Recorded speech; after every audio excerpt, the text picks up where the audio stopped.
hasn't. Hello and welcome to the Computer Game Show. My name's David Turner and I'm here with Sean Bell, Hello. Matt Murray, Hello. and part-time Farley is not here this week. We did have a guest lined up, but they pulled out just before we started recording the show. So it's a three-person show this week. I think what happened was they're like, oh, definitely, I'm well up for this. I'm like, oh, brilliant. I'm trying to get them for a while, really excited about it. And then they're like, oh, that thing at half eight, I'll listen to one of their shows. And no fucking way. Also, choosing our last show where the first 20 minutes was us just referencing stuff from 3 years earlier and screaming over each other. I'll listen to the start of last week's show. No, I won't be on that show again. When I was compiling the feedback, I was like, we're going to have to explain all of this as we go. When approaching guests, what are you like? Like, what's your approach? Because mine's always like, it's always really self-deprecating. Like, too self-deprecating, I think. You know, I make us sound terrible. When I go, yeah, you know, it's 3 hours long, so, you know, and we don't really know what we're talking about, blah, blah, blah. You know, all that sort of stuff. Because I don't know why. I don't know why I go into that mode. Because I guess it's to preempt them listening to it. Do you know what I mean? No, I'm the opposite. You know, we've said before, like when you tell people, oh, I do a podcast, there's such a spectrum of success, right? yeah. So anyone can do one. Yeah, most people do. But, you know, obviously we're not serial, but we are somewhat legitimate. So we're in that sort of mid space, aren't we? It's like, well, we're not massive, but we're not shit either. I'd like to know, in terms of British gaming podcasts, we're the best, aren't we? We're the top. There's no other place to go than us. I mean, name another one. There aren't many, so we're certainly up there by default. No, we're top of the league. Top of the league. No, I'm very different. I'm like, you're like, oh, do you want to go on the show? It's a bit shit. I'm like, the hit podcast started in 2016 from the minds that brought you Dark Zero, Joypod, and well, he was their mate. With over 10 downloads and 2 live shows under their back. Yeah, that kind of shit. Yeah. Oh, we've had more than 2 live shows. What are you talking about? We've had loads of live shows. 4 live shows. Some of them weren't very good, but some of them were alright, weren't they? Yeah. The last They've one all was been good, haven't they? Which one? Yeah, no, they have all been good. The one. I mean, I don't say it was bad, but the one that always sticks in my teeth a little bit was when we were out on the main floor and we couldn't just do our thing. Because I like no one can fucking hear it. That's fun now, thinking back on it. I don't know. We used to love the atmosphere, and I actually quite liked it when you had the show floor sounds in the background. Not like, you know, when you go to like the press room, it's like silent. I kind of like hearing stuff in the background. I just fell into that shouting phase again. That was what we needed, though. Yeah, but it's not what I need listening back to it. I've not listened back so long. Anyway. We'd like to start the show. Oh God, next week's guest's going to cancel now.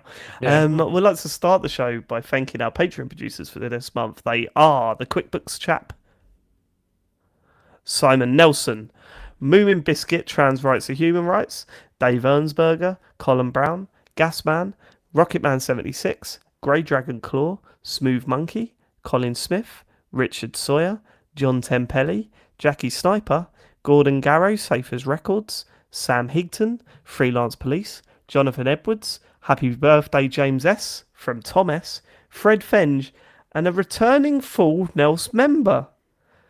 It's Tom S. Again. It's doubled up. Thanks, Tom. You doubled up. You double Nelsed. I don't know anyone else double Nels before. No one's had a double Nels. No. It's full Nels amazing. Ultra right there. Do you think he's regretting this? Do you reckon we've just flagged it up to him? Full this Nels is him, Plus. He knows panicking. Yeah, Yeah. absolutely. I didn't When you realise say that. it like that, that's really bad. I need to cancel that is this. stupid. Oh no, I've signed up to Netflix under 2 different email addresses. Oh, what am I doing? Patreon.com/TCGS if you'd like to join us. We've got a sort of bonus show out soon. I mean, the months are shooting by at the moment. It's ridiculous.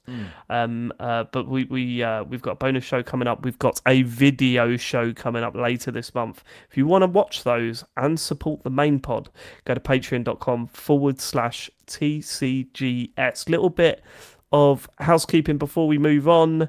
TCGS Con North. We think tickets are still available. We've not heard anything. Not really. So we think they're John's still getting cold available. feet. We're gonna pull the plug. Definitely. He's cancelling flights. He's cancelling hotel rooms. He's shutting up the venue. He's shutting the venue. He's selling the business. If you're coming, do get travel insurance. Just in case. And That's- your... Yeah. Actually, does travel insurance cover you if you just decide not to bother? Right, okay, that's fine, but this is the wrong thing to be saying about a live event we've got coming up. It's gonna I know be you great. are. It's gonna be bought brilliant. stuff for the show, so we better fucking do it because I can't expense it if I don't use it. What's brilliant is that we don't know anything about what's going to happen in the quiz inning. Sean has kept us in the dark about this. I offered to help out last week, and Sean was like, "No, I don't need it, mate." You know, and I'm like, "Oh, that makes me feel sick." I just don't want to. Yeah. I don't want it Like I said from you. I don't want it. I'm worried about is the bit where I have to come out on stage, and I can't literally just walk out and go, right, and here's Dave and Matt and James. Like, no, that's what you got to do, isn't it? You got to do. You got to do like a monologue, like Jimmy Carr. Monologue. Yeah. Or Jimmy Fallon. Shit, just like compare stuff. Oh, where do you come from? Oh, what did you do for? That'd be really fun. Oh yeah, no, I'm looking forward to that. Oh yeah, so on the drive here, what's the deal with electric cars? Maybe I'll ask those questions every time the answer is like, all right, okay, cool. Okay. we got to give you like 15 minutes, I reckon. You got to do 15 minutes up there. Yeah, God, it'd be so funny. Die. That's part of it, though, Sean. The thing is, because it's something like this, I keep Do some thinking crowd work. of like little gags, but then being like, but what if that doesn't land? That'll just be. Yeah, welcome. Like, why is he doing that? Welcome to the world of stand-up comedy. Because part of me was like, because I tried out Huel about a year ago. Right, okay. Sean, this sounds like you should save us. This is great material. Save the Huel stuff. No, I was just like, would it be funny if just without ever referencing it throughout the entire show, I'm just swigging from a massive bottle of Huel for the whole thing? Or just holding a packet, like that, as if we're sponsored. sponsored The whole time.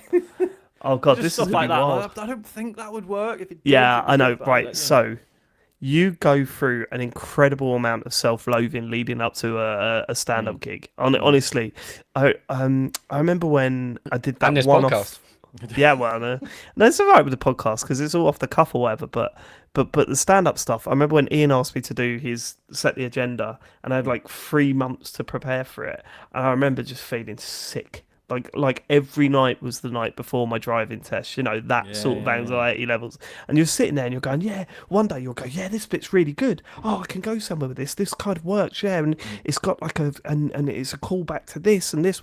And then the next day you're going, you stupid fucking idiot for thinking that was good. You're an idiot for thinking that was good. You're so awful. Shit. You're never going to make it. And and I said, Mum, leave me alone. It's a little gag. There's a gag. Good. That was a bit of direction. I like that. Cheers, mate. I might nick that actually. That's good. This is great. Hey, TCGS Con North. Tickets on sale now. You can go to tcgs.co/TCGS Con. Come and join us up in Sunderland. On a river where they had a boat. We're going to Sunderland. That's on the 3rd. That's on Saturday the 1st of July. If we weren't already clear. Can you come out and start singing that? the intro to the Sunderland till I die. Is there a key change in that song where Sean could step off the stool? Maybe. Like Westworld. Hopefully. If there's not, he's got to work one in there. Yeah, if there isn't, then we'll do a remix. Right. We've already talked about last week's show and how mad it was. I'm assuming the listeners loved every moment. Oh, absolutely. Well, let's read the feedback and find out. This is from Joe. Dear TCGS, how quickly we see the members of TCGS, apart from dear beloved David, revert to childish insults and jeers when their ideas are criticised. I'm a simple man. I sit down at the end of the day and push button. Perhaps if my wallet were full of full nails pounds, I could relax in my full VR setup and wave wand or pull lever, but I cannot. I believe I speak for the rest of the poor downtrodden masses when I say some members of the podcast could afford to come down from their ivory towers, stop tending their immaculate velvet smooth scrotums and see where the rest of us live. Joe, you've just gone up the leaderboards in terms of our listeners with that one. I think, Joe, that was a reference to me. Well, Joe, I guess I'm saying that was a reference. It was directed at you. And me as well. We all had a good laugh at the push button. Yeah, we all had a good laugh at push button. Because what Joe's done there is he's actually extended. He's got very upset about us making fun of that, but he's also leaned into it. He's having his cake and eating it, and I like that. I appreciate that. It. And that was from Push Button Joe. Sorry, Joe, you were just asking the boys to come down from their ivory towers. So I'm saying come and join us in the ivory tower. He's opened the back door to the ivory tower. I'm saying that's a great email. You've got one ticket to the ivory tower. Yeah, you can visit once. Yeah, but not twice, evening. Joe. Don't take the piss. Yeah, come on. Okay. Push button on your own time. Pat Lowe, right. Of course you are welcome in Scotland. This is, I was going to say a reference. This is someone's way slagged off Scotland. But we didn't slag off Scotland. I just said I wasn't sure if we were welcome. Oh, good as. Pat Lowe. You're all right. What, Matt? What is going on? Are you trying to start wars with Scotland? What is this? No, I would never do that. Yeah, but we would never slag off Scotland either. Oh, that's disappointing. Pat Lowe, of course you're welcome to Scotland, as is anyone who wants to come to a more left-leaning kind of part of the UK with only a slightly deluded sense of self and a teeny-weeny sectarian problem. Basically, everyone that has an English accent is in Edinburgh anyway. Speaking of empty hellscapes, I've put 30 hours into Forspoken and I've no idea why. The dialogue and voice acting is absolutely insane, but I just can't get enough of it. It deserves a place alongside Sonic Frontiers in the genre of bizarrely enjoyable messes. Keep up the good work, chaps. And that's from Pat Lowe. That was a completely underrated game. By that, I mean it's a 5 out of 10 that was getting freeze. Do you know what I mean? It was that was obviously pulled apart, that game, when it came out. But I finished it, and I honestly, the world was decent. And you can only hope that someone just buys it and then takes that world and does something with it. They won't. We'll never hear from Forspoken ever again.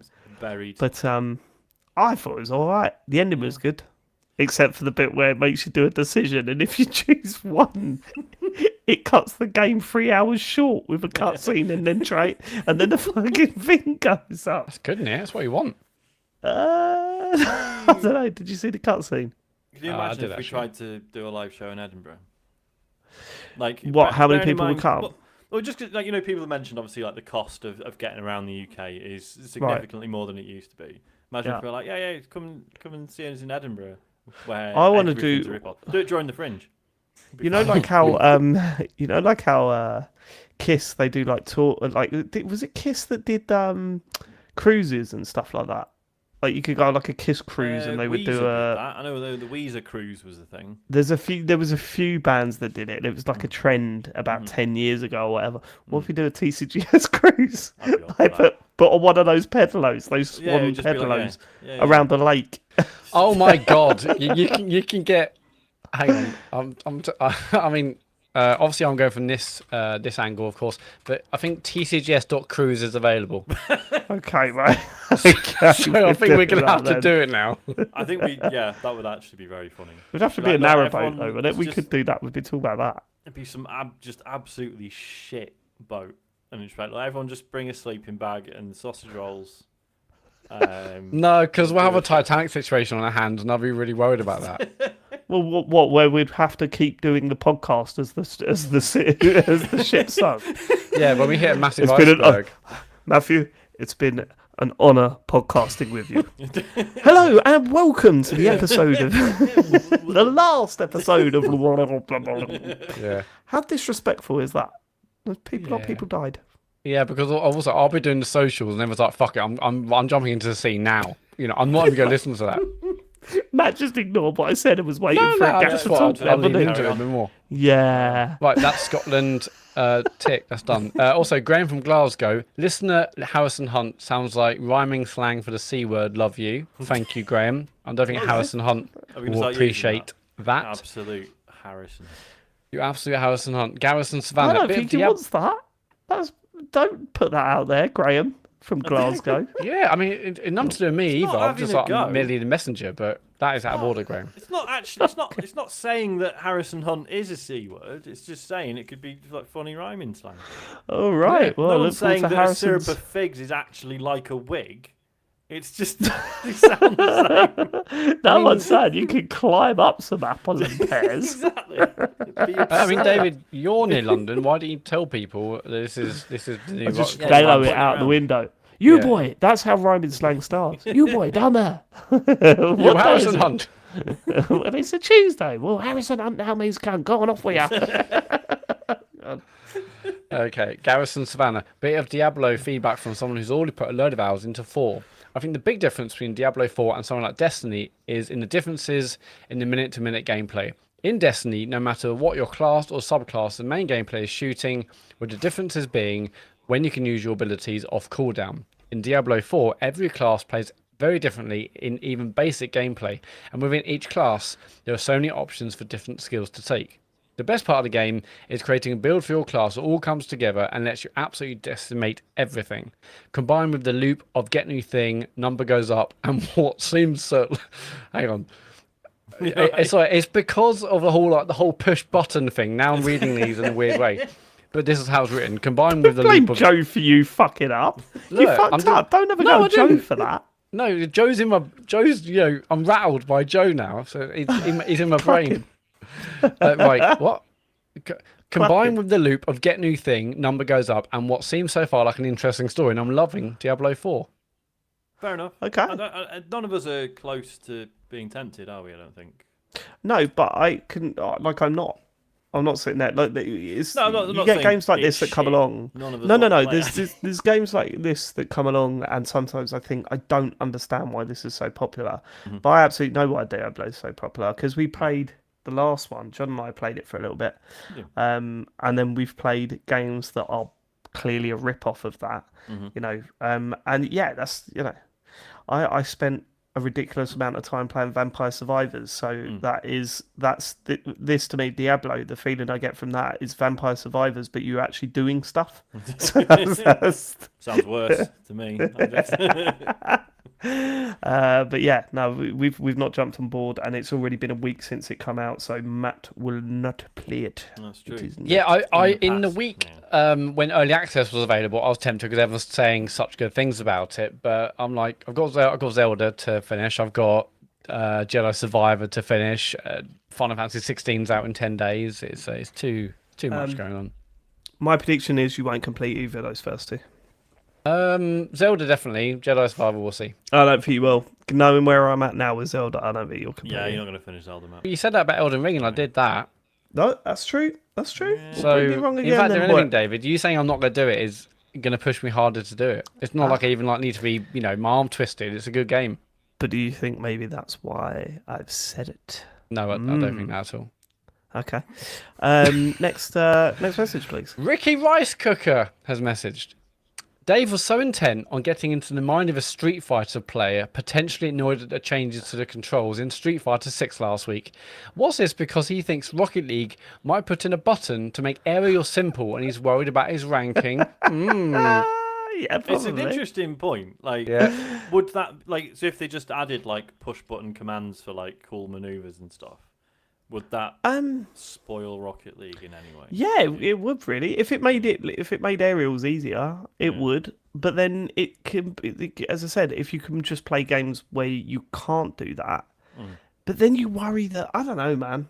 I don't know how it would affect Rocket League. I suppose it's different because because in Street Fighter, there's a combination that you enter and then the move happens or not based on Right. so that's binary. Do you know what I mean? Whereas I guess with Rocket League, it's like okay, well you could have a push button to do like an aerial move or whatever, but then it's still physics based. It's the nuance of it, yeah, right. Like you as a good player would want full control over that. You wouldn't want to just push a button and jump like a set height, and No, I think right. What happened last week when we were talking about Street Fighter, I got ultra aware that the way I wanted to approach talking about Street Fighter is someone from the outside looking in, because we haven't played it much. We've certainly not consider ourselves experts in the series. The last thing I wanted to do is to jump in and go, they should do this and they should get rid of that and this is rubbish and that's good.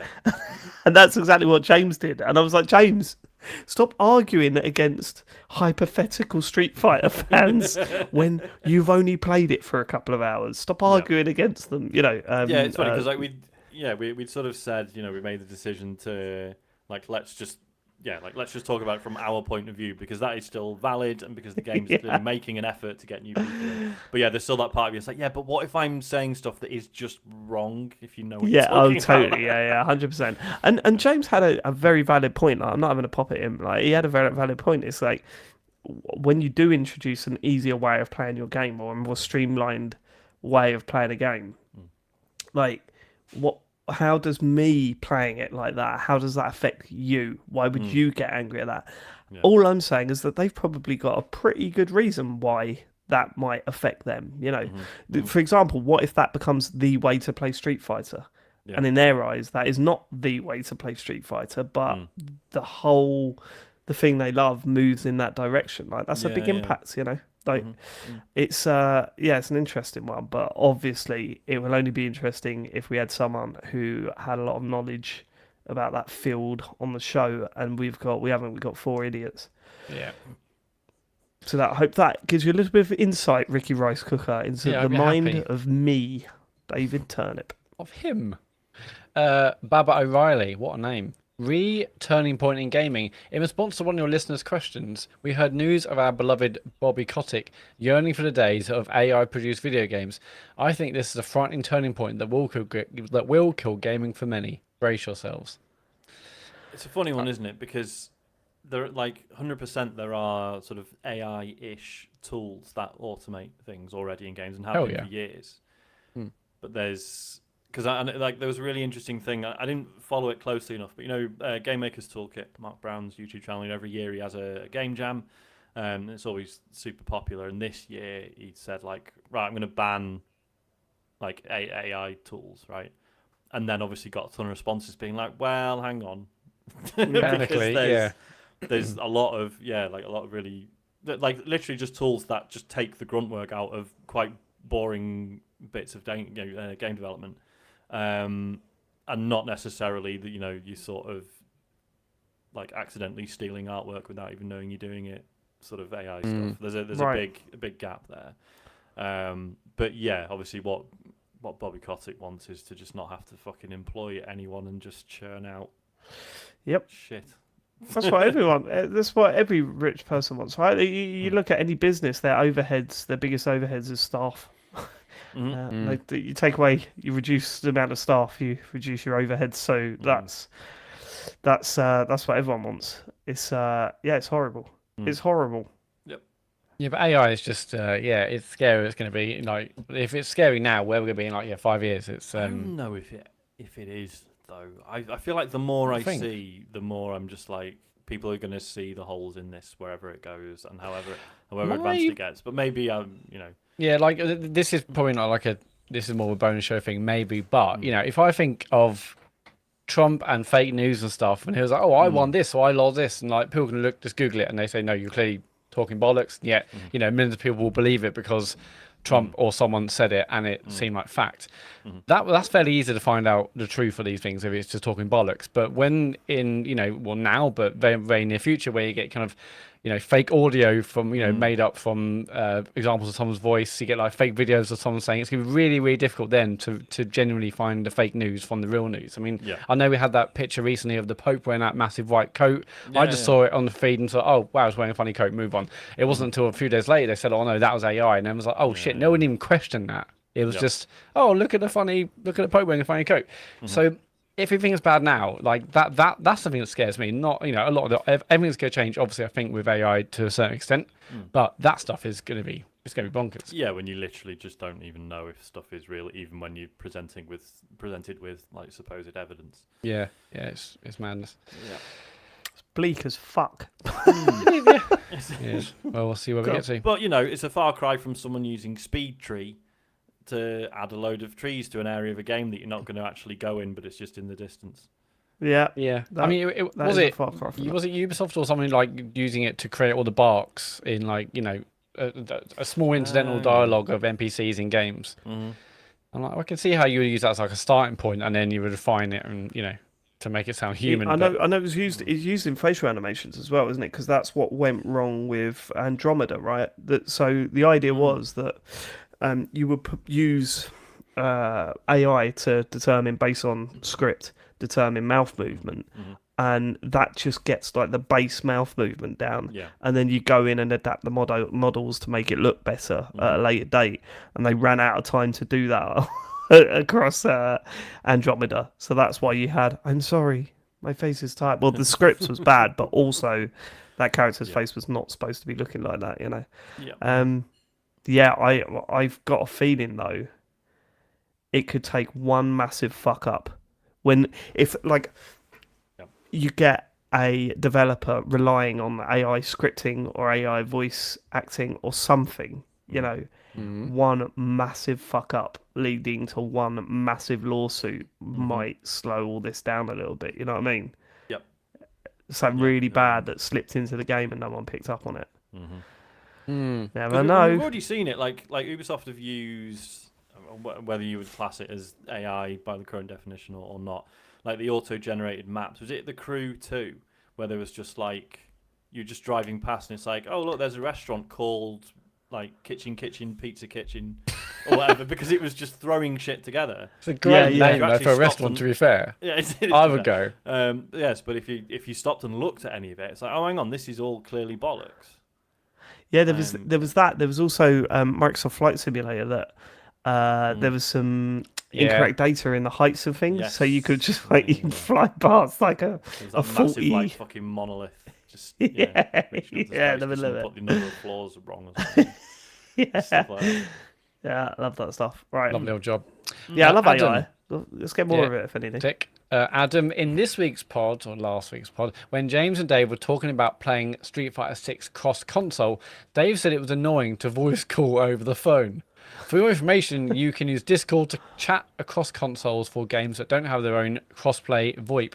Basically, link your console/account to your Discord, then you can initiate the call from your computer/phone, then migrate the call to your console with one click. This works well with my cross-console friend group. Adam, that is probably really simple, but just listening to that, I was just like, I'm out already. I'm out already. You don't even need to do that, do you? I thought, like, Discord I think they have simplified it recently. Yeah, because Discord is just on your consoles now, right? It's on the Xbox and the PlayStation. So can you yes, not just... yeah, but it is probably easier to set up and then send it over to your console, though, right? Because probably going through the UI of Discord on your console is not going to be as good as doing it on your phone and sending it over. Yeah. Trust the guy who does this regularly rather than me, who's just guessing it out. Well, here's the thing. I'm going to really look into linking up Discord on my Xbox, because the reason why I got rid of it before is it's telling everyone, it was a little grass. It's telling everyone what I was playing. And I think someone said to me, oh, I noticed you playing this the other day. And I was like, how? Oh, it's on your Discord that you were playing. I was like, I don't want you to know that. Yeah, don't. Well, anyone to know that. I'm really weird. Like, I'm not like super weird about cookies or anything like that on websites. Cookies. But I am really weird about that. And when Jo asked me if she could add me to her Find My Friends thing on her phone, and I said, no. Why? Where are you going? Believe me, nowhere. You know exactly where I am. I just find it really strange that you'll go, oh, David's here. I don't like that. So you don't ask me if you want to know where I am. I don't know. She was very suspicious. I know what you mean. Do you do that? Do you do the Find My Friends thing with your other half? Android guy, aren't I? Yeah, but you could do it on Android, can't you? We do it like if news... I can't think of a single example now, but if there is a reason for one of us to like need to know where the other one is for a bit, we just use WhatsApp now. Yeah. That's what we've done. Yeah. Or like if I'm driving down to London, she's like, I know it's annoying, like me asking you to send you voice messages all the time, So I'll just share my location. You can see the car's still moving, and that I'm presumably therefore not dead. So stuff like that. But I mean, the day to day, there's no need for it really. We just use use a massive bit of string. That is a good way of doing it. And then you you target. Nope, they're still there. That's cool. Okay, we're good. I mean, just keep. I do want to get walkie-talkies though. I was sort of half tempted to look into long-range walkie-talkies, given that's the hurry. There were some UK deals with there. They were like 15 quid, and they were How far? You can do it on the Apple Watch. Can you? It's got walkie-talkie mode. But my son hasn't got an Apple Watch, Matt. You'll get him one. No, it's really expensive. Really expensive. Yeah, it's very expensive. Are we done with that?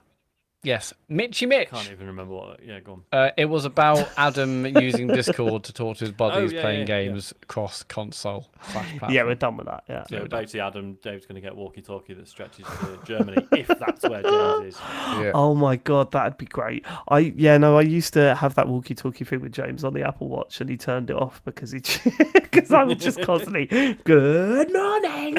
Yeah, it is weird. Yeah, I think James and I tried it once. I'm like, no, I don't like that actually. Oh, we tried it for about a week. Do you remember, Dave, when me and you were like sending each other our heartbeats a lot and drawing on the Apple Watch? That was fun. Yeah, we were doing that a fair bit. Yeah. Good times.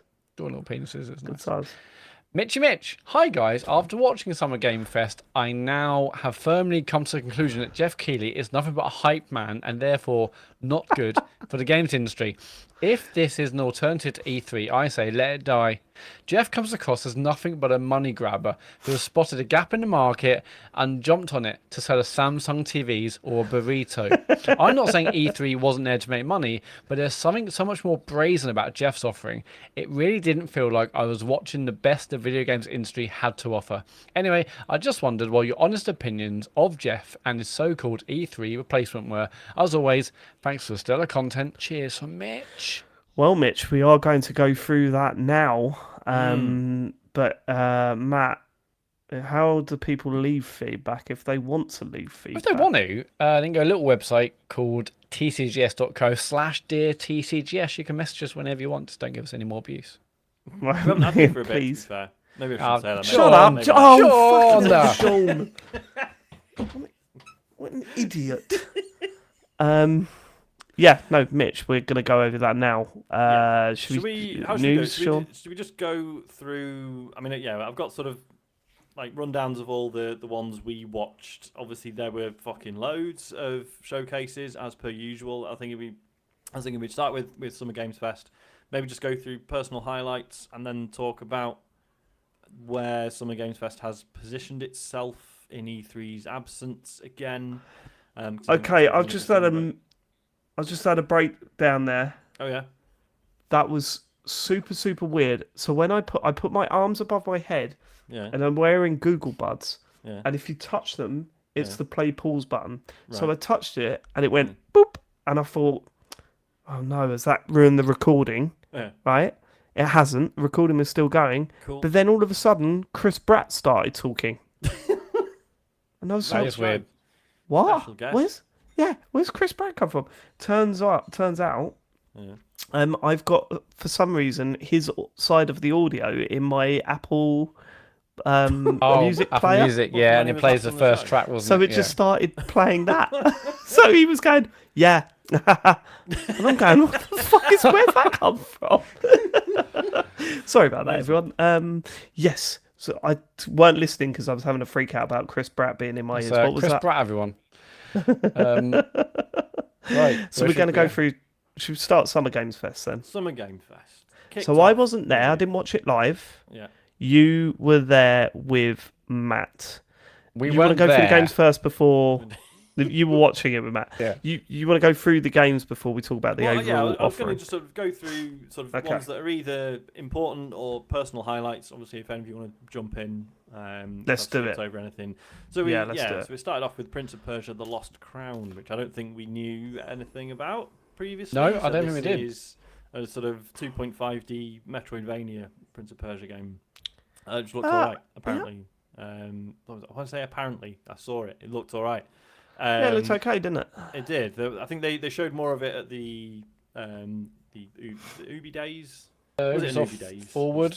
Oh, that was an Ubisoft Forward. What was Ubi Days? That was their weird event they put on, wasn't it? Yeah, I think that was an E3 thing back in the day. Yeah, so yeah. Some Game Fest is still happening. I mean, some Game Fest is actually going on for months, obviously. Yes. But even today, we had Ubisoft Forward, and tonight we got Capcom.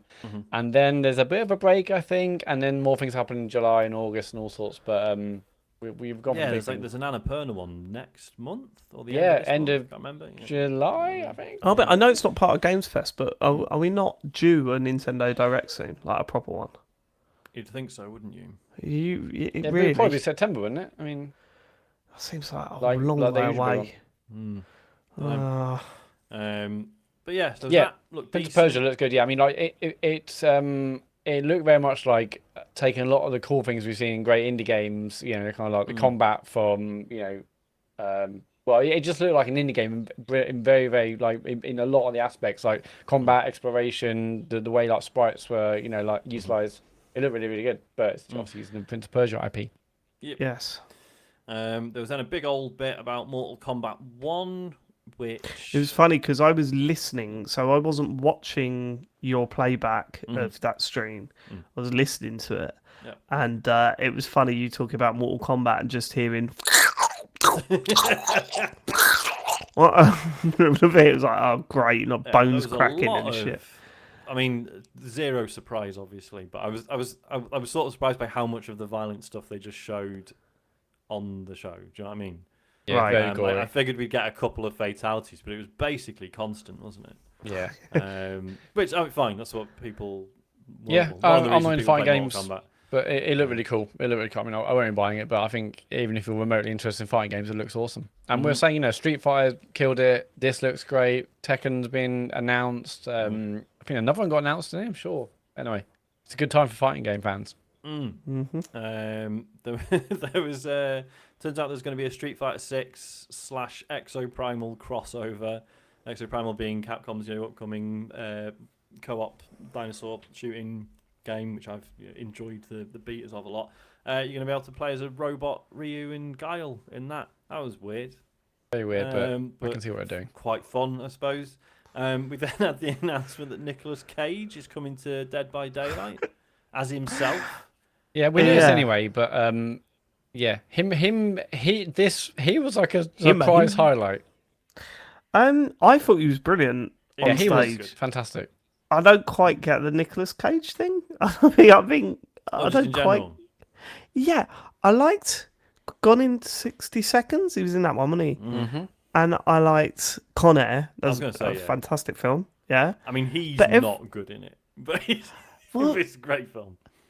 Yeah, and I kind of like every other film that I see him in. I'm kind of like, you are ruining this. You have to see the unbearable weight of massive talent where he plays himself with Pedro Pascal. His accent. You should see that. Right. Okay. It's really, really good. Yeah, but I mean, fair play to him because he come out like a boss and owned that stage for 5 minutes or how long he was on for. Yeah, a minute maybe. Jeff Key didn't know what to do. Like clearly, an absolute superstar in front of him, absolutely owning it. He seemed really enthusiastic about being in a game and seemed to, What was that? Sure. I was just going to say, I think Jeff did know what to do. Shut up and get out of the way. Nicolas Cage. Yeah, he got out of the way. Yeah, but he did have that weird smile on his face watching him. Yes. You know what I mean? Which is, I mean, we'd all have if that was going on in front of 100%. you. But you're supposed to be a professional, Jeff. You're supposed to be this is supposed to be like normal stuff for you. He was all struck when you know what I mean? It was a little bit. Skipping forward a bit, we had the announcement trailer for Sonic Superstars. Face Off was good, Phil Wall. You're Face Off absolutely is right. film. That is a good film. Yeah. So initially, they showed this and it looked all right. To be fair, so it was the new 2D Sonic game, so 2.5D art style, but 4-player co-op. It's got all Sonic's friends are in it. It looked all right. And then later we found, because it didn't say on the trailer who was making the fucking thing. Right. And then we found out it is Arzest who made everyone's favourite game, Balan Wonderworld. Which, all right, you might say there were other circumstances as to why that game went wrong, but yeah. I'm not... Yeah, you're not full of hope. No, not full of hope. But it looked good. The trailer looked good. The trailer was a good trailer. Yeah. But yeah, it's basically, it's what is it, New Sonic Bros. Wii U or whatever. Like it's got that. They've tried to new Mario Bros. Style I it, see. haven't they? Yeah. It's like 3D-ish and they've changed the visual style or whatever. Yeah. I don't know, man. What was the last? I'm sorry. Maybe I just don't like Sonic as Yeah, I a think game. it's time to accept you don't like it. Frontiers was good. But I don't know what's going to go on with the 3D stuff. Yeah. But yeah, the trailer looks alright, and it looks like it's 4-player co-op, like I what's think it as so. well. So Yeah, so there's nice graphical effects. It looked good. We look forward to James giving his review when he buys it day one. yeah, James will buy it on several different consoles. 100%. Yeah, Got to play with the 100%. kids, hasn't he? Yep. There's also a new trailer for Lies of P, which I played the demo of, so I'll talk about that in a bit. All good. What else? So then they mentioned there's going to be this Annapurna Interactive showcase, which 29th of June that is. Cool, yes, and not long to go. Yeah. Never released a bad game. Famously never released a bad game, so that is exciting to see. In that teaser, there was a shot of Outer Wilds. But the video was just stuff they've already released, wasn't it? So I don't think that means anything. Some of the You work just was like- dashed. No. Some of the works, dreams. maybe it could just be the Switch version. I was like, I guess. Because that's supposedly still in the works. Anyway, that was exciting nonetheless. Yeah. Okay. Skipping a bunch of stuff. Alan Wake 2. There was some gameplay footage of that, which, to be fair, When's that due to come out? Great. 17th of October. Of October, yeah. And they had Sam Lake out on stage looking sharp as fuck. Yeah, it looks awesome. He was great, I thought. Yeah, it's excellent. He was fantastic. And yeah, I mean, I probably won't play this because it looks spooky. But I thought it was very Resident Evil 4, I thought, which is no bad thing. Like, it looked stunning. Either of you fussed? I can't remember if either of you... I mean, I loved Control. This does look a bit spooky, but I mean, like the previews or the kind of hands-on from this week, I seem very, very positive.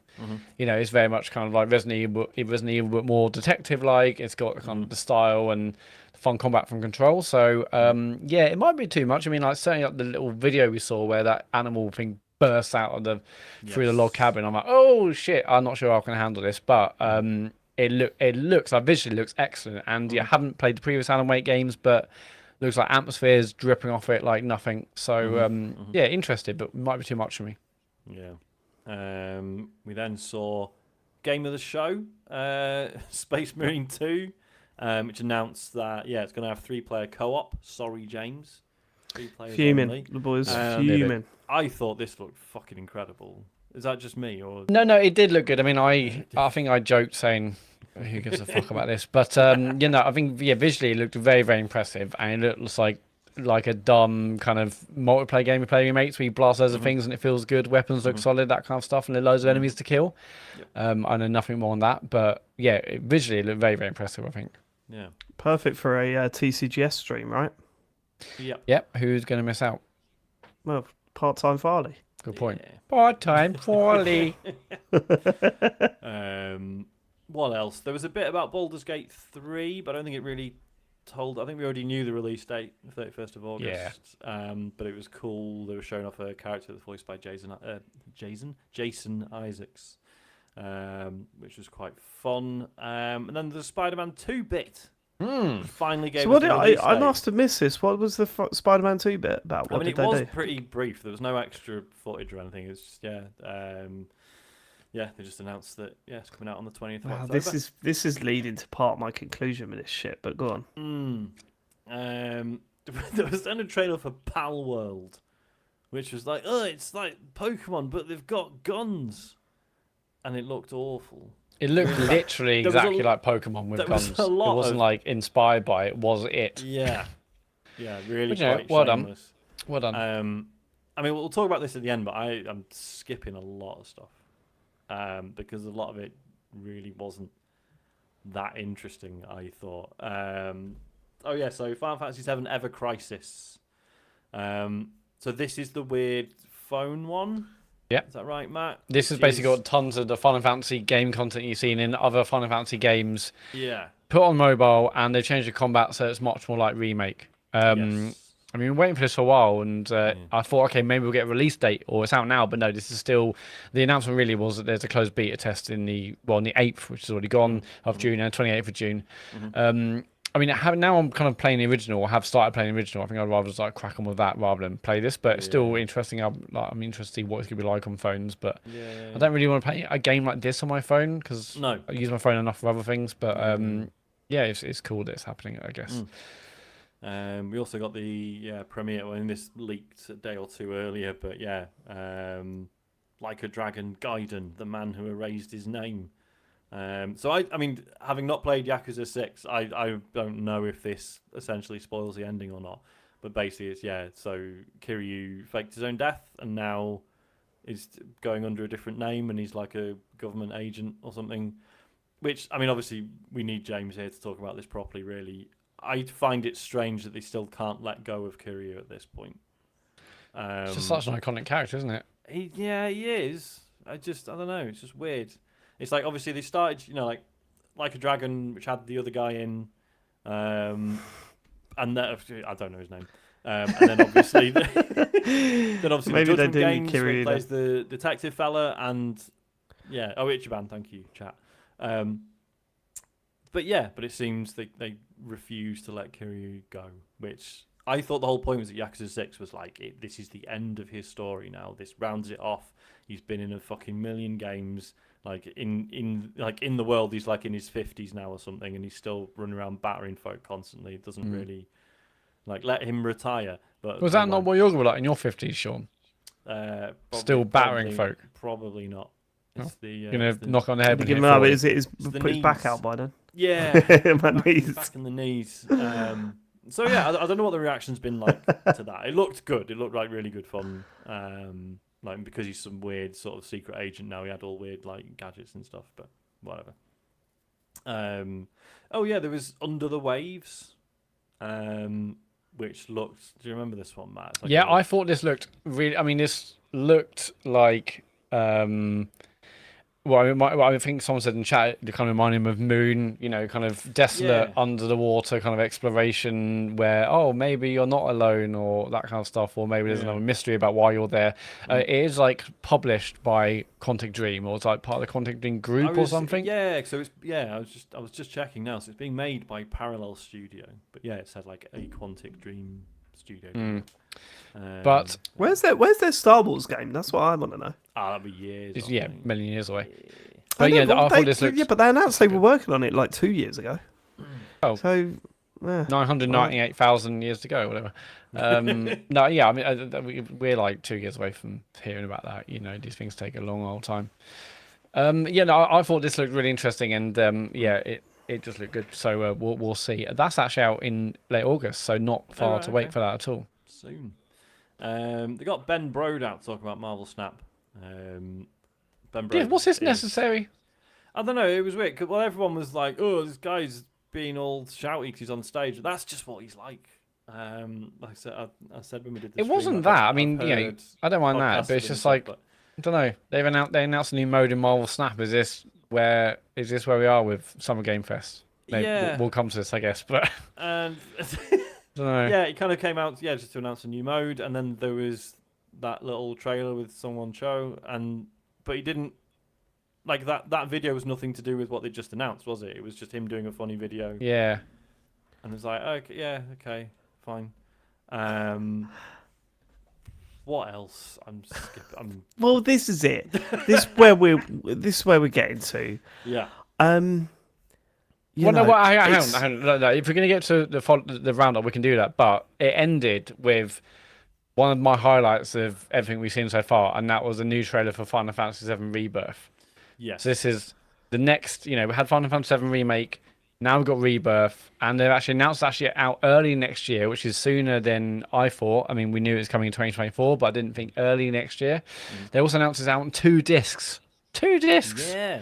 And I just thought the trailer was fucking amazing. I'm so psyched for that game, having loved Remake so much. So yeah, that was the absolute highlight for me. I know, we'll talk now about what we think about Summer Game Fest, but I thought this was excellent.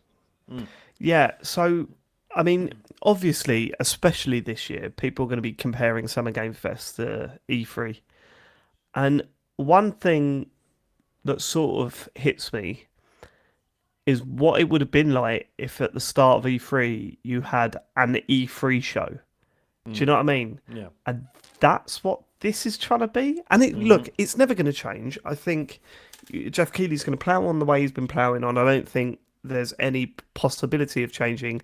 And any suggestions we come forward with now, there's probably a million reasons why they would never do this. But part of me just thinks, Jeff, just stop. Just stop doing your show because it's not good. It's not good, and you're not getting big enough announcements because why would you? You know what I mean? Surely, there's a big difference between a big company like Xbox putting their name alongside Games Fest, right, and showing the stuff they want to show, rather than like if they gave you the Fable, they could have given you the Fable trailer. They didn't because they know they can do it on their own terms. Yeah, but that would not make sense for Microsoft. They need everything they can get. Like they wouldn't give anything away, and that makes sense for them. I'm using it as an example that no one's going to do that. No one's going to do it. Like Sony was showing Spider-Man 2 during this opening night or whatever it's called. What they actually call this one? Just Summer Games Fest. Summer Game Fest, yeah. Right. So, Sony showing Spider-Man 2 there, and they just showed footage that they've already shown and maybe a quick interview or whatever. And I don't know how popular this is. Look, because when you look at all of these announcement things that have gone on, you've got Xbox, Devolver, Day of the Devs, Ubisoft are doing their own thing, all of that. There are ones that you prioritize watching, right? Like you'll want to watch what Xbox show. You just want to watch it because they're one of the major platform holders. Devolver's usually worth watching, so that's relatively high up the list or whatever. But there are ones that you definitely you could see the drop in viewership. Not only from the numbers of people watching it on Twitch, but also the people watching our talksovers, for example. You can see the PC gamer. How long before the Summer Games Fest one just drops? Because I think it will eventually. How can you get away with a 2-hour show with not amazing content and ploughing in adverts in between the adverts we're here to see? Yeah, I don't know how you keep that up. It's I know he took on board that it did not need to be as long as it originally was, but it still feels like he's taking anything to put in the show. Taking anything and really spacing it out. I think that was the problem with the PC game show last night as well. We watched the PC game show. It was we won it for an hour, was it, or 45 minutes? Yeah, about an hour and 20 minutes. It was over halfway. Right. Right. Get rid of all the shit in between what you're showing. Really condense it down, and you'll have a better show for it. And I'm sure viewership will go up. If we knew that was 30 minutes of announcements, I think that a lot more people would be willing to watch it. But because of all the stuff and the skits in the middle of it, you go, it's just, why? You know what I mean? Yeah. It really puts you off. The quality of the games is not consistent enough for you to be like, oh my God, this is an absolute bombardment of quality. Absolutely. And that's the same for Summer Games Fest. Yeah. The quality of the announcements was nowhere near as high as it needed to be to fill out a 2-hour show. Yeah. And there must be a point where eventually viewers will start interest in that particular show will go down, and he's going to have to address it. If it wasn't for us doing this, I don't think I'd be watching this next year. No, I tapped out. And especially in the context, because and this isn't me being like, fuck Jeff Keighley. I'm sure he's lovely. Everyone we know who's actually met him is like, yeah, he's great. He's all right. But yeah, when it was announced that E3 wasn't happening this year, I was like, all right, let's see what Jeff Keighley does. Going for the kill, fucking open goal. Let's see what happens. And it was just another pretty unremarkable. But he's, to defend Jeff, he's at the behest of where we are development wise. He can only do so much. I mean, yes, Microsoft want to keep theirs. That makes sense. But he could have just shown less, right? I 100% agree there. I mean, we could have been more selective, and he could have not stopped every few trailers to tell you about a product that he wants to sell you. Yeah, we did not need. Skipped about over half of the stuff that was shown because it was it just wasn't that interesting. I mean, I like the Witcher TV show. Didn't need a trailer at Summer Game Fest. Exactly. We had that Peacock. Was it just a metal trailer? Didn't need that. Oh yeah. Yeah, I think more quality control. I mean, I'm more of a Jeff defender than you, but you lot are, and like James, I think at least someone's doing something which is good, but I It's think not good we though, need to be. Matt. Well, no, because if What's it wasn't good? for this, What was what good would we about have? Summer Games Fest? What's that? What was good about Summer Games Fest? It was an event. It was something to bring us traders together. I think yes, absolutely, loads of changes, quality control, make it shorter, make it snappy, remove loads of the guff. But I feel like someone's doing I'm something. I'm not even saying the trailers that you're showing remove that stuff. What I'm saying is the bits in between. We don't need to keep going back to a studio of Jeff in front of an audience. We don't need that. We don't. There wasn't What are any, you like, getting out you of could, any of that? Yeah, like he didn't justify that stuff. Like if when you look back to like the old, like when we've rewatched like the Microsoft and the Sony ones from years gone by, and there's Yeah. like you can make fun of it all you want, but when Microsoft brought out a fucking car and stuff, like it was like they've made use of the fact they are on a stage, whereas this was like Right. aside from a few guests. This could have been like if there was no audience, it wouldn't made no difference to me. It would have, And there's a difference Yeah. between a head of a of a platform holder or a head of a development publishers whatever coming out and talking about the games they worked on, and Jeff Keighley standing out there and going, "Oh, so here's the all this whole shit about we got 4 things that are gonna amaze you," and you're just like, this shit is only gonna last so long before people start getting the ump with it. Do you know what I mean? And people's patience are at the lowest point in entertainment history. I think at this point. But every year, I mean, maybe this year will change. Every year, it's like, hey, we've got the figures in for Summer Game Fest, bigger than last year, more viewers, more, So I have a feeling that will probably still happen. We can still want changes, but also, I mean, I appreciate what he's doing, but also want changes. Actually, when it started, it's like, oh, they're on stage. I was like, that's nice. We're back on a stage. It's not just another digital showcase we've seen a million of. But what difference did it make? What difference did it make? Different. I'm not sure. I just preferred it. Yeah, then just like I him prefer it pressing on play. stage.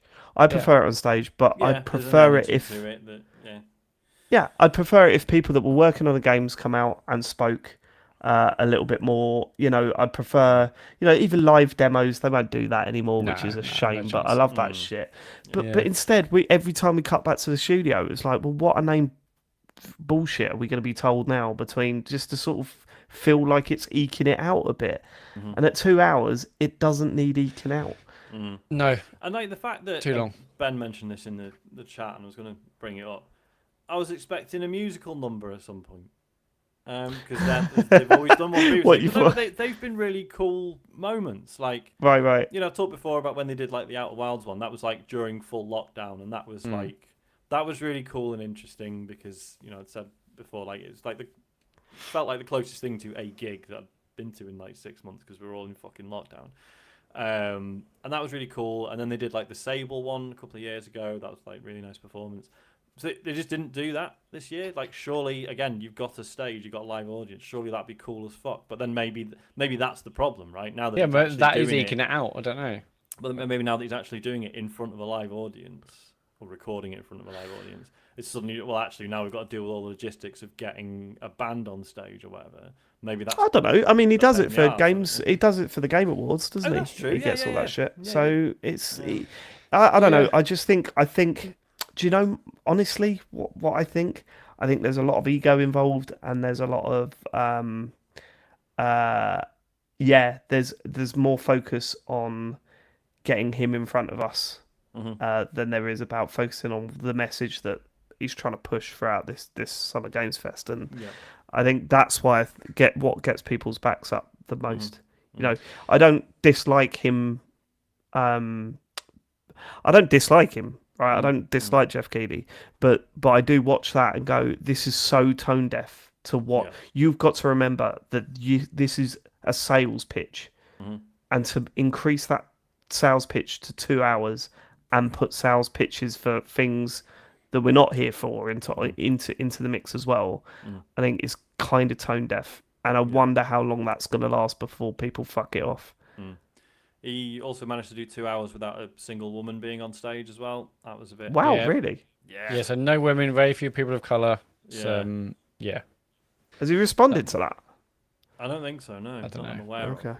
Right. Interesting. Yeah. I mean, I appreciate what he's doing, but I think it needs a lot of work to be better. And What is it you're How many years has he appreciating? been doing it now? Yeah, like Third or five, four. Um, Yeah, There's four. a load of numbers. Pick one. yeah, 17. I just What is it appreciate. you appreciate? I appreciate someone's doing something, because if it wasn't for this, I mean, I'm sure these trailers will just go elsewhere or just find themselves on social media. So whatever. But I appreciate another event. He's trying to do something. I just feel like it needs work to make it better and more exciting and shorter and tighter. But I appreciate that he's doing something. He's, E3's gone. He's found something to put in its place. It needs work, sure, but I appreciate that at the very least. There's a lot of work. I've not heard any journalists or anything talking about the physical. The other event. side of it, yeah. Yeah, because that's Who something that cares? obviously. Well, you say that, but like it Not was us. always really cool getting the more detailed write-ups of stuff that was shown in the Yeah, Yeah, but I because, only used to get them from Twitter. Yeah, People 'cause finding stuff out. we heard the editor from Video Games Chronicle saying actually Foam Stars is surprisingly brilliant, Oh yeah, and he got to play that on the Summer Game Fest kind of whatever it's called, I the don't physical believe event they've him, got over the road. but, yeah. So yeah, we'll see. So anyway, immediately after that, we had Day of the Devs, which was immediately more enjoyable. Always a good time. This. Yeah. I don't think it's the greatest name for the conference though, right? Day of the Devs. You said this is like indie games. Yeah. Like indie showcase would probably be better because I don't understand Day of the Devs. Right, okay, but like I look at it and go, well, what is that about? Day of the Devs. I don't know. It's weird. I just with think. his developers. I don't know. Okay. All right. Okay. Day Fine. of them. Okay, so there wasn't loads to this, but a quick rundown. So we saw Beastie Ball, which looked really cool. So this is the new game from Greg Lobanov, who did Wonder Song and Chicory. I absolutely adored Wonder Song. Didn't get on with Chicory in the same way, but I know James really loved it. This looked really cool. It's sort of a Pokemon-esque thing, but where all the animals are playing like volleyball. But then there's but because they form teams, there's like sort of Fire Emblem type relationship stuff between the animals. I thought this looked really good. Right. So yeah, that's on Kickstarter. We then saw some more footage from Hyper Light Breaker, which obviously I'm excited about. This is obviously the sort of sequel to Hyper Light Drifter, but this is like a co-op procedurally generated sort of action RPG. I think this is looking great. I think the combat still looks fine. I'm not seeing any of the like cool stuff that people did with Hyper Light Drifter yet. But I don't know. I mean, aesthetically, it's incredible. I think soundtrack sounds amazing as well.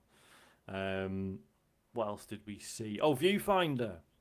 Very excited about this one. This is the one you've definitely seen GIFs of on Twitter, where it's basically you have a camera, like a little instant camera, that takes photographs of the environment, and then you place the photo in the environment, and it becomes the environment, right? So you can just like totally change the layout and shape of the level, move stuff around just by taking pictures and then placing them in front of you, and like it's just amazing tech. Love shit like that. Yeah, it looks very clever. Really looking forward to it. I'm very interested though how creative you can be, or if it is very much like set scenarios and it's like okay, you've basically got three options, or because it looks incredibly kind of free form and you can change any part of the environment based on the angle of the camera and what you're looking at and how that integrates with the actual kind of physical environment you're in.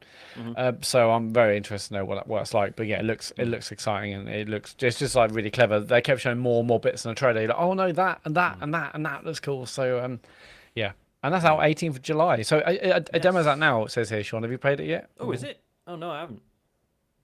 Bloody hell! I think it was only on PlayStation. Right? Yes, it's only on PS5 initially, and coming to PC later, apparently. So it reminds me of Superliminal. Yes. You know, not exactly the same, but obviously, but there's elements of that I just think, oh right. But then it also could be a little bit like that. What was that fucking one in the Fed? It was what was the one come out on PS5 that I hated? Witness? Maquette. No. Maquette, yeah. Could also be a bit of that. We're all worried now, aren't we? No, you've ruined it. They also showed Haunty, with 2 eyes. Which, to be honest, I would struggle to explain or describe it now, but it looks really cool. Just really beautiful, sort of monochrome art style. Yeah, well worth a look. They also talked about the fact that Cart Life is getting a re-release. I don't know if either of you followed the story around this. No, God, I recognised it when I saw this, but that's about it. So this Cart Life was an indie game that came out about 10 years ago. Cart Life. And yeah, it's a story where tells the story of like you trying to run like a little like stall basically, where you're selling like newspapers or food or whatever. And it's like it's a game about poverty, right? And it's the difficulties of just trying to make ends meet.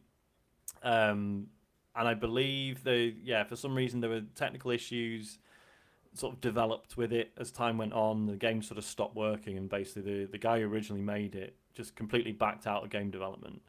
And he didn't want to have to maintain it anymore, so he just pulled it from Steam.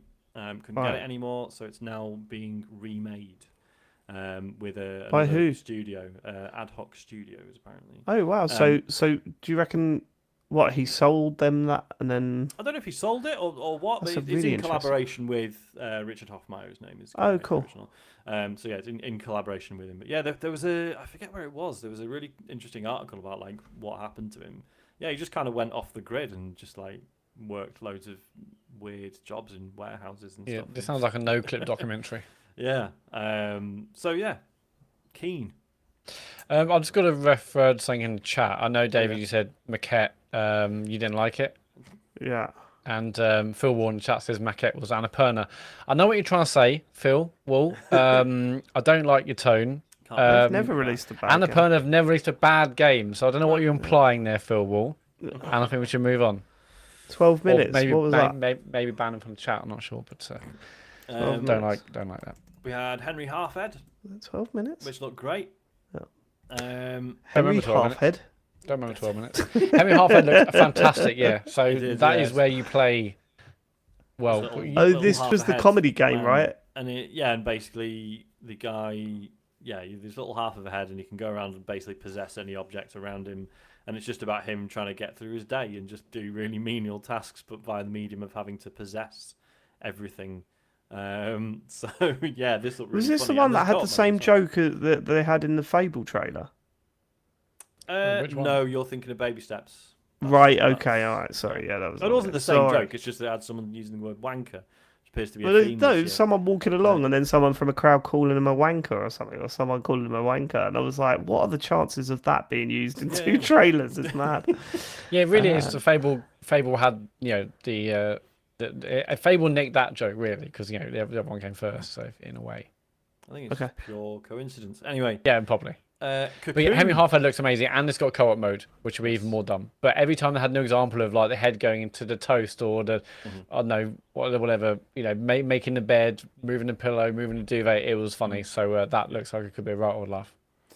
Cocoon looks fucking amazing. From one of the designers that worked on Inside and Limbo, and I think we've mentioned this before. We've certainly had our eye on it for a bit. We have. Yeah, this puzzle game where basically each level you can sort of jump in and out of it, and if you jump out of it, it's that level that you were just in is like a little orb that you then carry around in another level, and it's all about these nested environments and loads of like weird and interesting puzzles. This looks great. I'm really, really excited. Yeah, getting a lot of Death's Door vibes. Maybe it's like the color palette, definitely kind of the way like the camera's quite zoomed out and the angle of that camera. But hey, yeah, it looked great. It was quite clever where they zoomed up to a different level and up and below and stuff based on the orbs they're on. Yeah, definitely got my eye on this one. Yeah, for sure.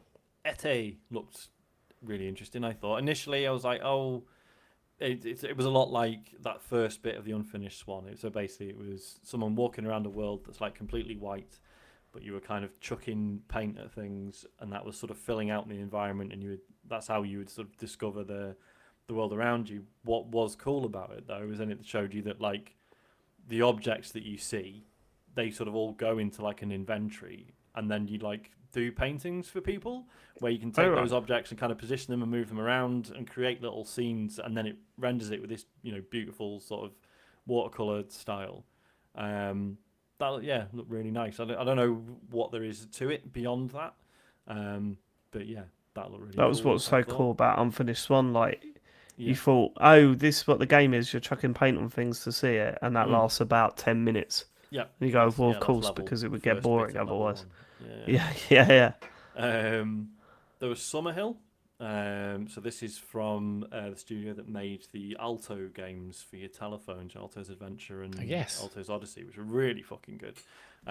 This is a game about sheep herding, and it looked absolutely stunning. Yeah, they're really nice. Looked really nice.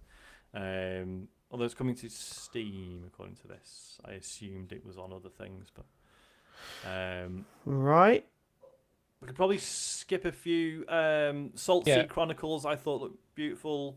New game from Die Gute Fabrik, who've done stuff I've enjoyed in the past.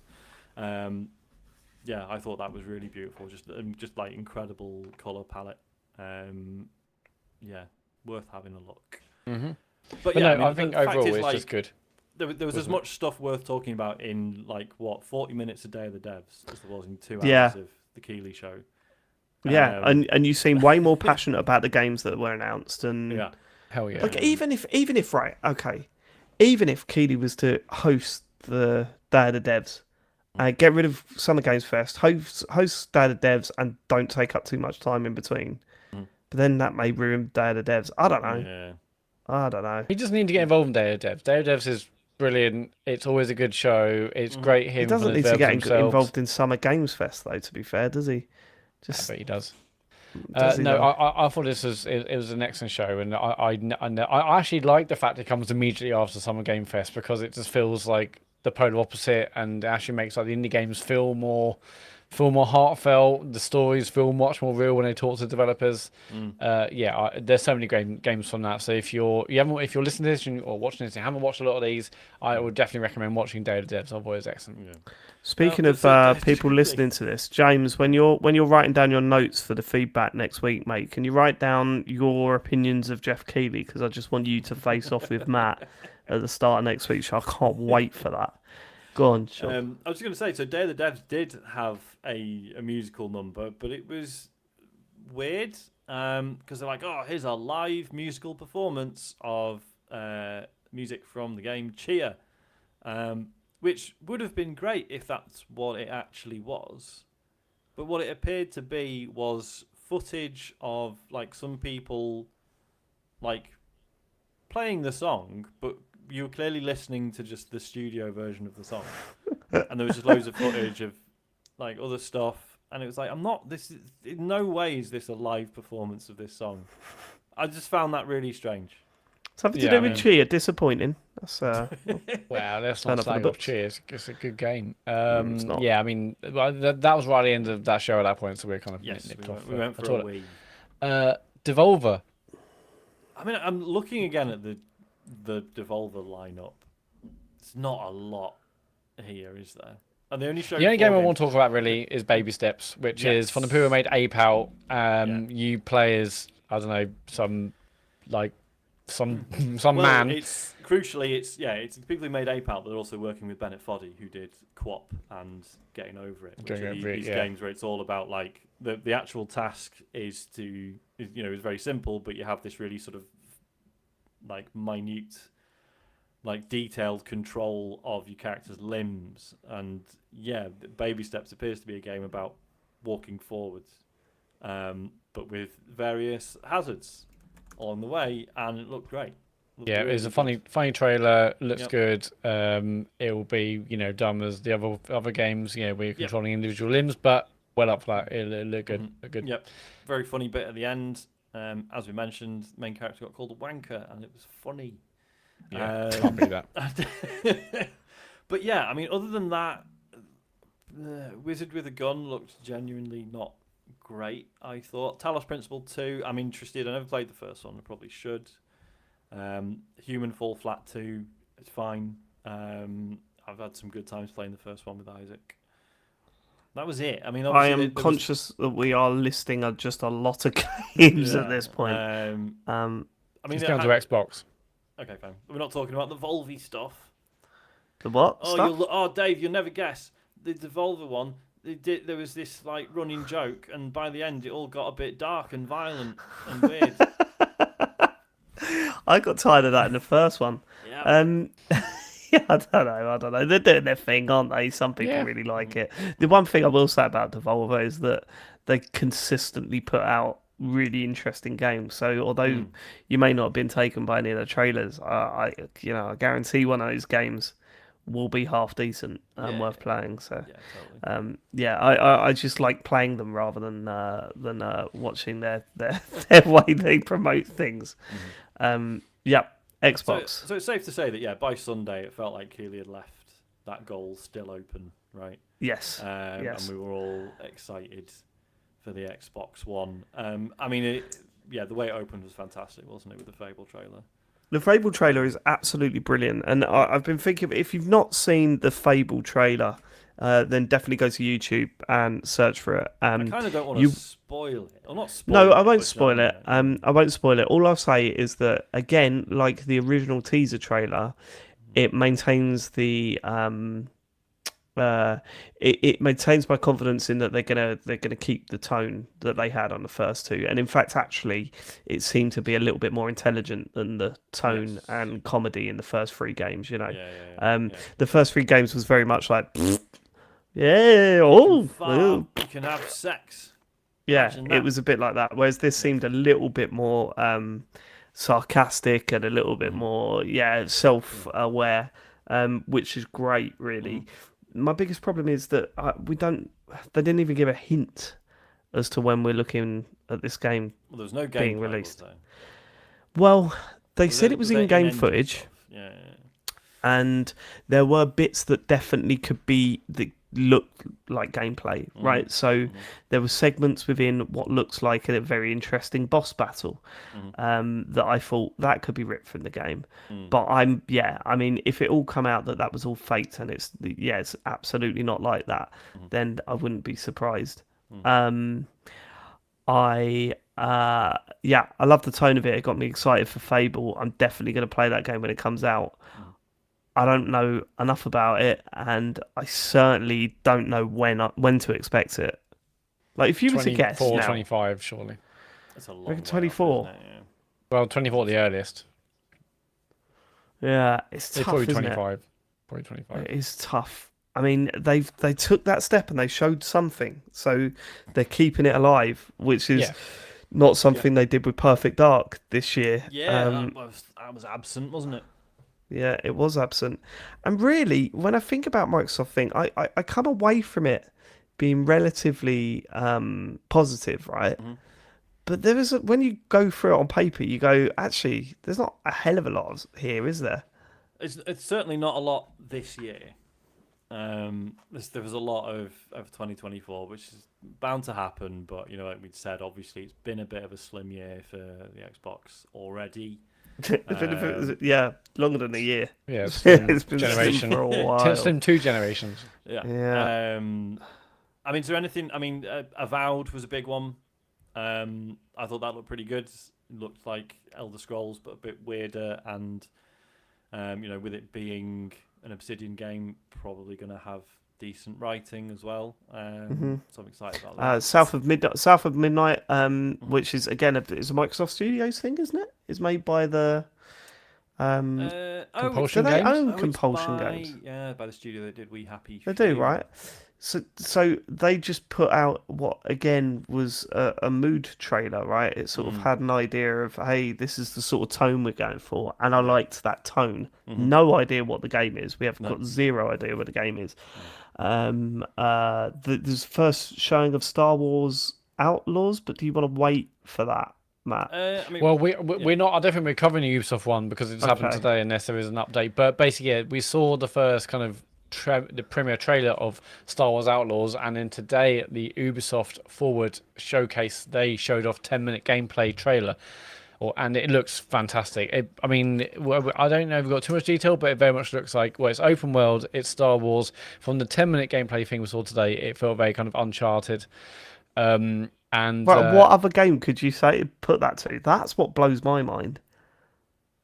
I mean, that's Jedi. That you're describing Jedi Survivor as well. It's an open world, little bit Uncharted-y.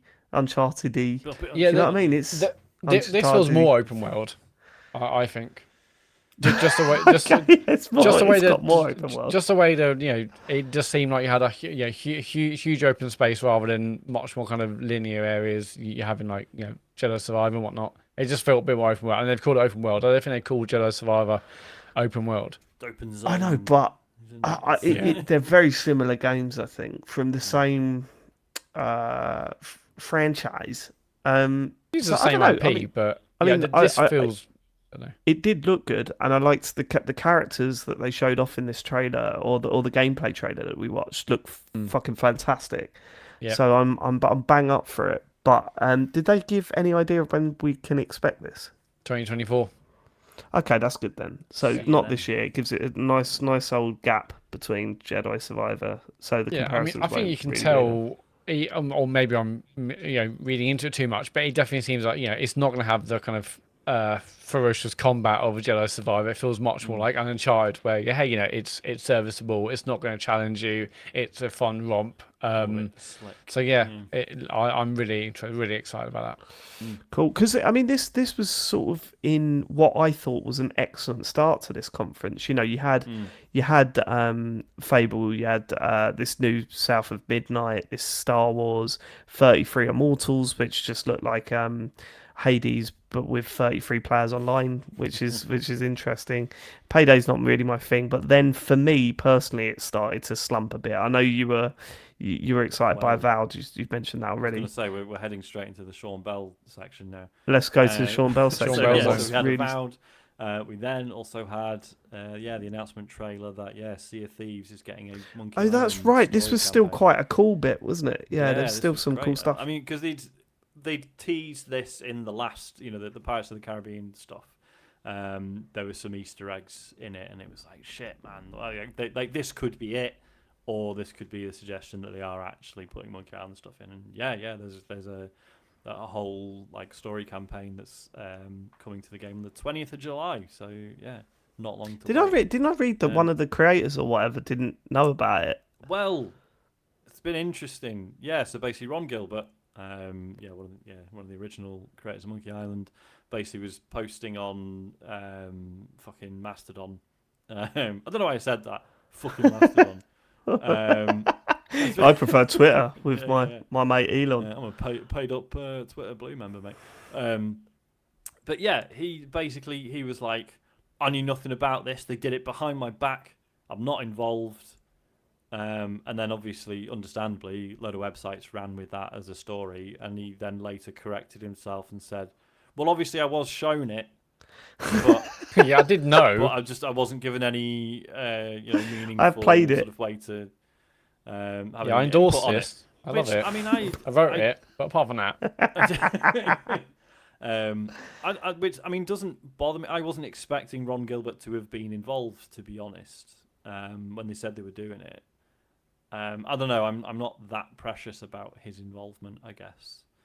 But I thought this looked great. I'm really excited to play that. So then there was Microsoft Flight Simulator, which, you were clear on this, weren't you, Dave? But I was watching it thinking this was just new stuff they were adding to the existing one. This is a new game, isn't it? Well, that's what I thought was interesting because we were watching it and we were going, oh, cool, loads more stuff for Flight Sim. But at the end of it, they announced that it's Microsoft Flight Simulator 2024, which makes sense. And it's still on Game Pass, so who cares? So it didn't really bother us. Makes no difference to us, does it?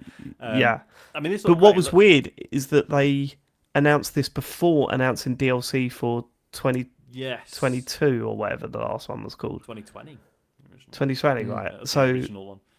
So it was kind of weird how they sort of lined this up. Yeah. But what's really exciting about Flight Simulator 2024 is that it looks like they're adding a game to it now with rescue services and all sorts of stuff going on. So that was like super exciting. Always wanted to do that. Can't wait. What was that? Crop dusting. Crop dusting. This is where the running joke of the failed rescue under the helicopter started, wasn't it, on our stream? We nearly killed James again on We nearly killed James Farley. we certainly tried. Yeah. But it did look good, didn't it? It did looked look like really a lot good. of fun to get involved with. Yeah, and then the free DLC for the current Flight Simulator is that they're adding a Dune expansion, so they're adding the Ornithopter from Dune, which will be, I mean, like everything in Flight Simulator, I will load it up and go, fuck man, this is really cool, and then 10 minutes later uninstall it again, see you in 6 months. Well, that's why that's the only thing I use What's It for, the cloud streaming stuff. Yes. Because it's just like, oh, good, I don't have to install 200 gigs worth of information just to play this for 20 minutes. But no, I it's actually all think cool, pacing was fine up until this point. I think this was still in a good this bit. is where it started to lull for me. So we had Hellblade 2, which I thought was really misjudged because it was just a really long cutscene. Yes. I want to see the game, please. I know obviously that studio, part of that whole thing is the really impressive mocap and, great performances and stuff. So I get why they would lean into that stuff. It's just at this point, it's like, I know that stuff's going to be good. Want to see what the actual game's like. It just really killed the mood and the pace, I think, massively. Because we're like, exciting. And this is just like, no, you got to stop, you got to listen, you got to think. It's over 4 minutes long, which obviously doesn't sound like a lot. But when you can, considering everything else was like a tight, 1 to 2 minutes. Yeah, this was like, all right, come on. Yeah. And then there was the new Like a Dragon, which it's quite funny. Funny trailer. And walking around with his. What made me laugh though? What made me laugh is their view of America.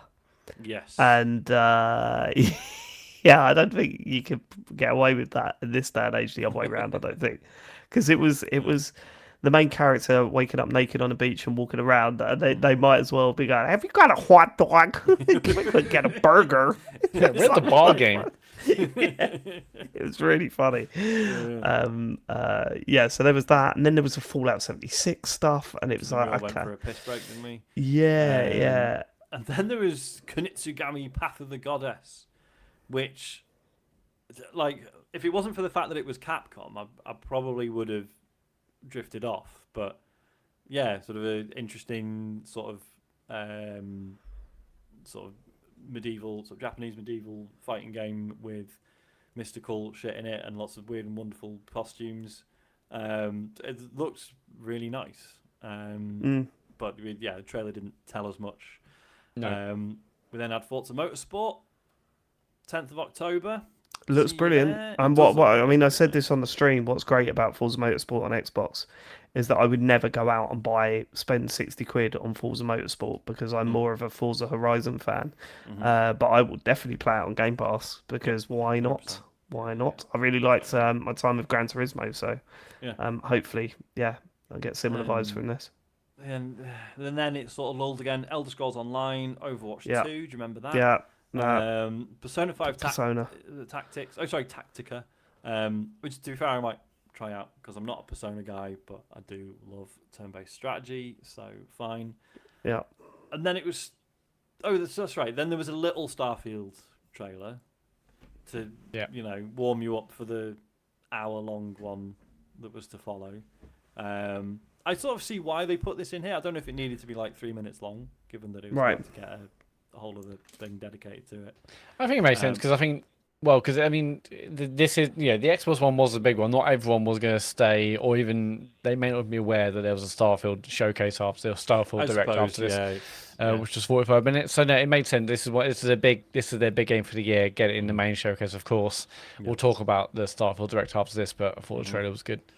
I'm going to skip a few because obviously, we should say that again. This speaks to the quality of it, right? That we have actually gone through a lot of the games that were on this, but obviously we don't want to spend 2 hours. Before we do skip a few, Justin looked brilliant. Don't Nod climbing game. It looks fantastic. I'm really looking out for that one from now on.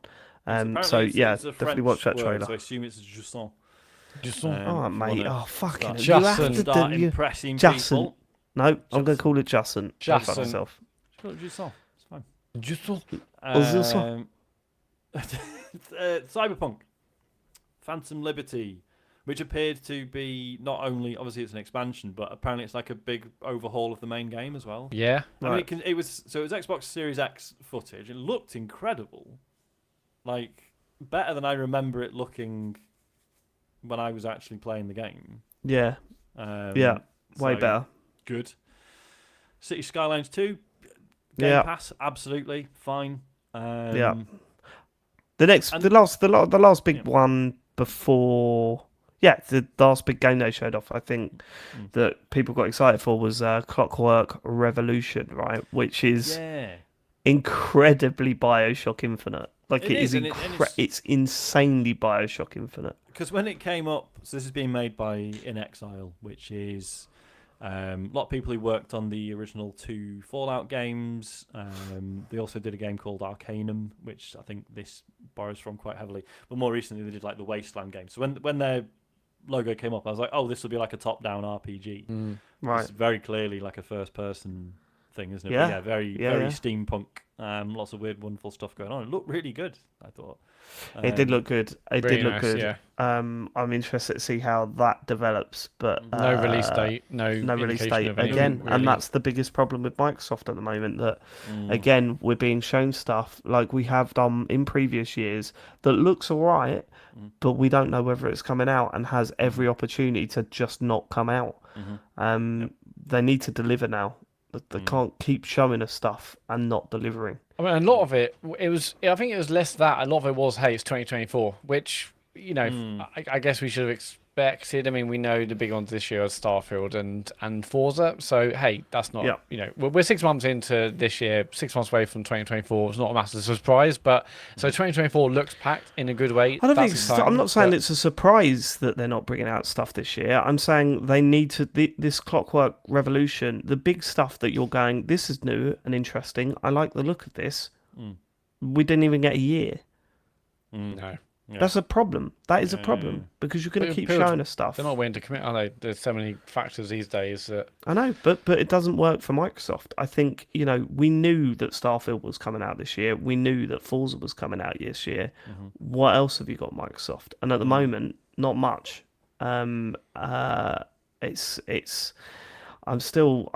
I think I came away really positive about the show, and thinking back over it, I'm kind of like, okay, but what am I excited for this year that I wasn't before the thing? And there's nothing. It's like, it's the best one of these we've seen for a while, I would say, but it's just because all the others have been pretty rubbish. Well, I mean, no, because I'd say that the showings previously had still been pretty good. It's just they haven't lived up to their. That was the problem with Phil Spencer, is that he was. This is the best lineup we've had. This is great. This is blah blah blah. And then you watch it and you go, yeah, no, that's a good lineup. But they come out and they're either very disappointing, or they get cancelled or delayed or whatever. Yeah. So that's the concern, I think. But they did end on a one more thing, didn't they? Something that Matt screamed at me would only be a social post. But or maybe should have been. We're getting an Xbox Series S, new colour, and a bigger hard drive in that bad boy. One Tez. One Tez up. I mean, this is an interesting one because as a Series S owner, not really interested. If I didn't already have one, like, this is a great prospect. It's only 50 quid more than the current one. And like I've said, like the storage is probably like the only thing I do occasionally get annoyed at with the Series S. Right. Because generally it's fine, but if I want to have Destiny and one other AAA game stored on it, then that's a problem. And so this is definitely a good thing to exist. However, if I was looking to upgrade at this point, I would sell the S and get an X, right? Like, but if you don't already have one, good. This one's better and doesn't cost much more. Fine. Yeah, because obviously, this is 300 quid, I think, retail, so 50 quid more, should say. But then an X is still 150 quid extra, so it's not like, it's tempting me. It's like still a fairly decent chunk of change. There's still a big gap there, isn't there? But then, so I've been saying for a little while, and we're not there yet. It's still going to be a while before we do it. But Harry is slowly working towards oh shit, you need a console in your room. They've got a Switch dock in there, but they barely play it on the telly. Whereas we're getting a little bit sick of Harry playing Rocket League in the front room and everyone having to just listen to him shouting at his mates. So I think we're not too far off it.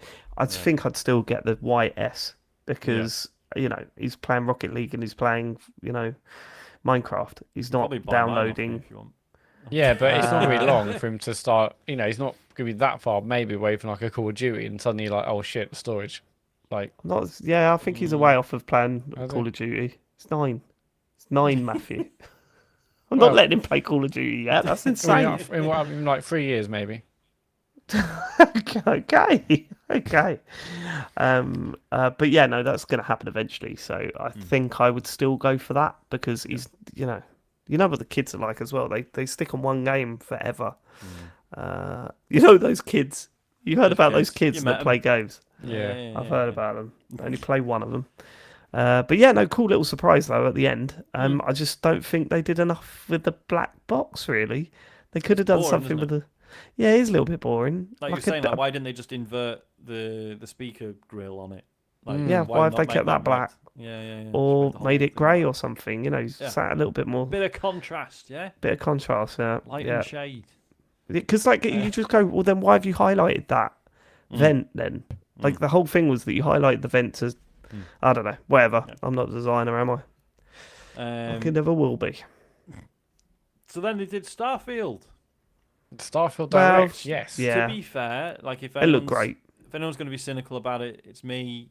Don't generally get on with Bethesda RPGs, and obviously concerned about the state that it's going to ship in, like how what are the bugs going to be like, what's performance going to be like. But yeah, to be fair, I'm pretty sold on it. After this, I thought this was a great showing of everything you can do in it, and the genuinely surprises as well. The fact that there's the difference between your sort of core worlds where everything's really developed and then your frontier ones where it's literally Wild West stylings, everything's a bit more fast and loose. Stuff like that looked great. The shipbuilding looks fantastic.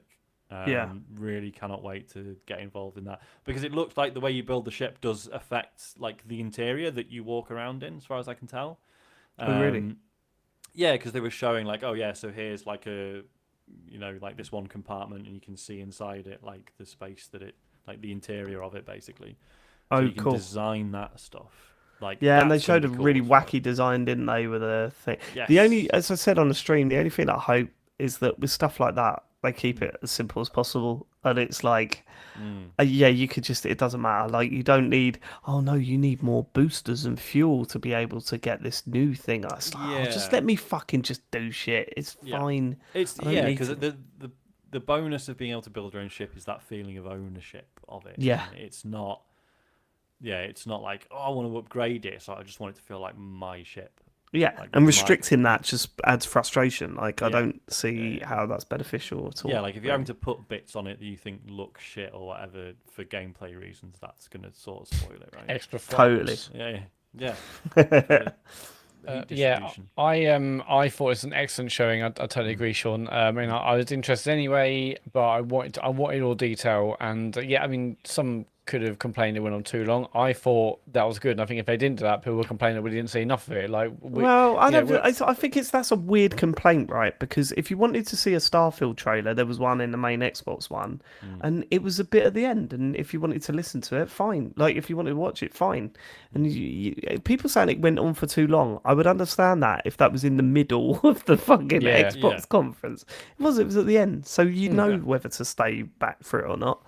I the fact thought that that's they absolutely badged fine. it as a separate event is very clearly saying we know not everyone's going to want to sit through all of this. It's not the same as when Nintendo showed 25 minutes of Smash Brothers. That is different. Where we were sitting there waiting for what was next, and there was nothing next. There was nothing next. That was it. But yeah, I was interested anyway, but I'm definitely, hype levels have gone up. I'm definitely more excited now for sure. All the possibilities. No, I got a little tiny bit in Skyrim, but not enough when Battlefield 3 came out. This is in space. It looks great. As you say, Sean, the differences between the planets and the kind of Western frontier planets versus the more built up kind of metropolis planets. I hope to God it kind of launches in a decent state and is great. 30 frames, Matt. 30 frames. So they've confirmed it's locked Yeah. to 30 frames on console, which has been interesting because obviously when we found this out about Redfall, it was like, fucking hell. Whereas with this, I don't think it's... I mean, obviously people have complained about it, but to me this hasn't felt like a surprise at all. I never thought this was going to be 60 on consoles. Hell no. Lucky if it runs at all, really. I think it is disappointing though, because I'm so used to 60 now. Like even when I played Jedi Survivor or whatever, and that was 30, I was like, oh fuck. You get used to it quickly though.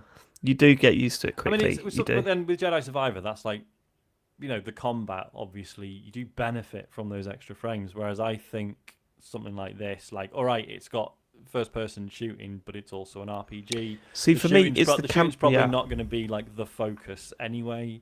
Right. So for me, it's the camera movement. I think that's where I see it the most. And for first-person shooting, that's all you're doing is moving the camera. So I do think it will have an impact. But we'll see. We'll see how much of an issue that is when it comes out. I mean, as long as it's locked. Well, this is it, isn't it? Because they said on consoles it does often come close to 60, but it's not consistent. So we would rather just lock it at 30, and then we know everyone's getting a consistent experience. Yeah, and they got some overhead. I think that's good. I mean, like I said, we're all worried about the kind of state of this game launching anyway, and given it's a Bethesda game, given that they seem to be pushing a lot of things, and it's a big old game, I'd rather it was 30 and consistent and worked than pushing for 60 and it being a right old hot mess. Right, so I mean, it did look really solid from the footage they showed. I mean, I suppose that's the other difference, right? Is that in the run up to Redfall's release, we saw loads of 60 frames a second footage of it, whereas this has always been 30. Like they've never shown 60 frames footage as far as I'm aware. So I don't know. It doesn't feel like there's any sort of deceit there, willful or otherwise. Yeah, less for sure. Okay. Looks good. Excited. Cool. To play it. Not long to wait. Not long to wait now. Okay. Very quickly, PC gaming show. Oh god. Yeah, I mean, it wasn't. We knew it wasn't going to be our sort of thing for the most part. However, I just wanted to watch it for the reveal of Citizen Sleeper 2, which was brilliant. They did in a very fucking weird way, didn't they? How do you mean? Go on. Well, because they were going, coming up, we've got the announcement of Citizen Sleeper 2, Star Wars Vector. And I went, did you know it was Citizen Sleeper 2? No, we didn't. We just That's knew the first time game. we've... We knew it was the new game from the same developer. We didn't know it was Citizen Sleeper 2. So it's like, we're doing it.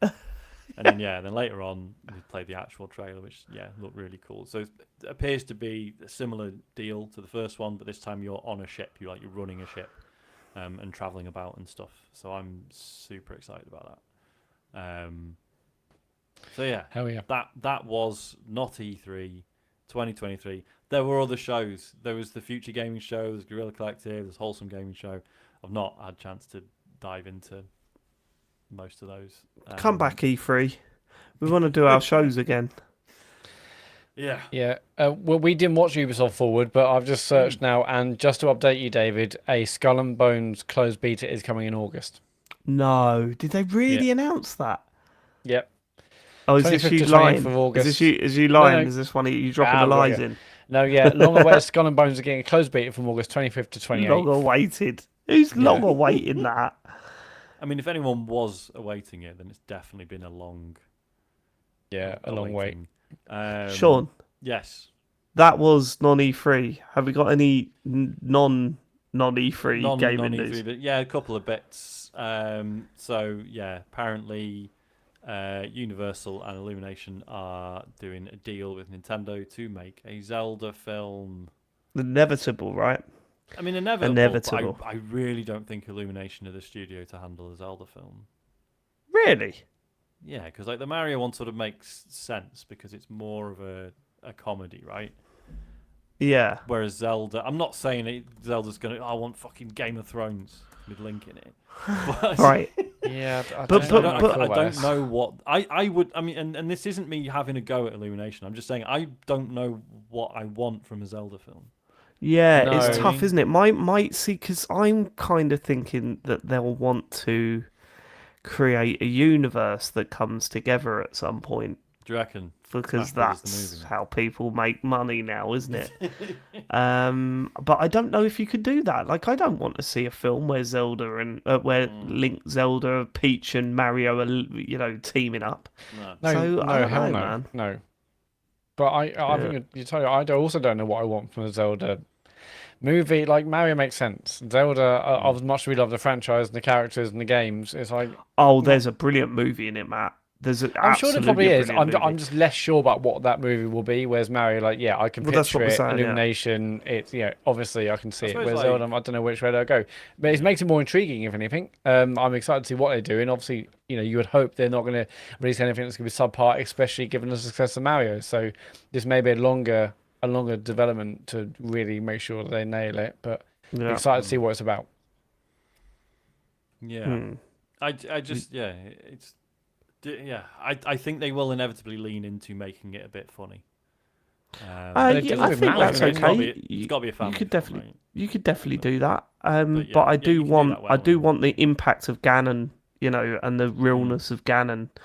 It needs to actually be a bit scary, right? I think Chris Pratt will do a great job of that. So I think it'll be fine. Well, excuse me, princess. Who would you get to play Link? Who would I get to play? If we're assuming like famous Hollywood, stunt cast. Well, there's definitely will be famous Hollywood. It will probably be Ryan Reynolds. It will probably be Ryan Reynolds. Oh, what? Yeah, it'd be Ryan Reynolds. No way! Yes, it was cracking. Yeah. Well, that's what. Yeah. Yeah. Fucking hell! No way. No, I was thinking Elijah would do a brilliant "Excuse me, princess." Yeah, he would do a brilliant "Excuse me, princess." Yeah. No, please do not make Link a wisecracking.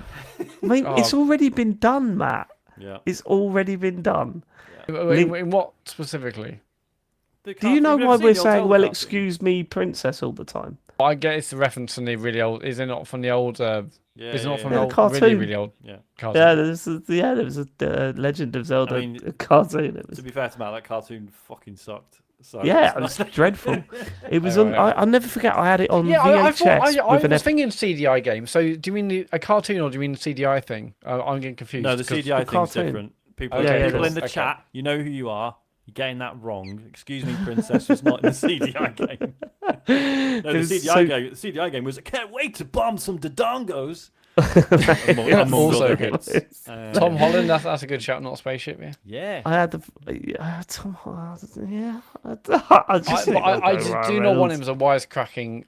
That's a no for me. No way. We'll see. I mean, I do want it to have some gravitas.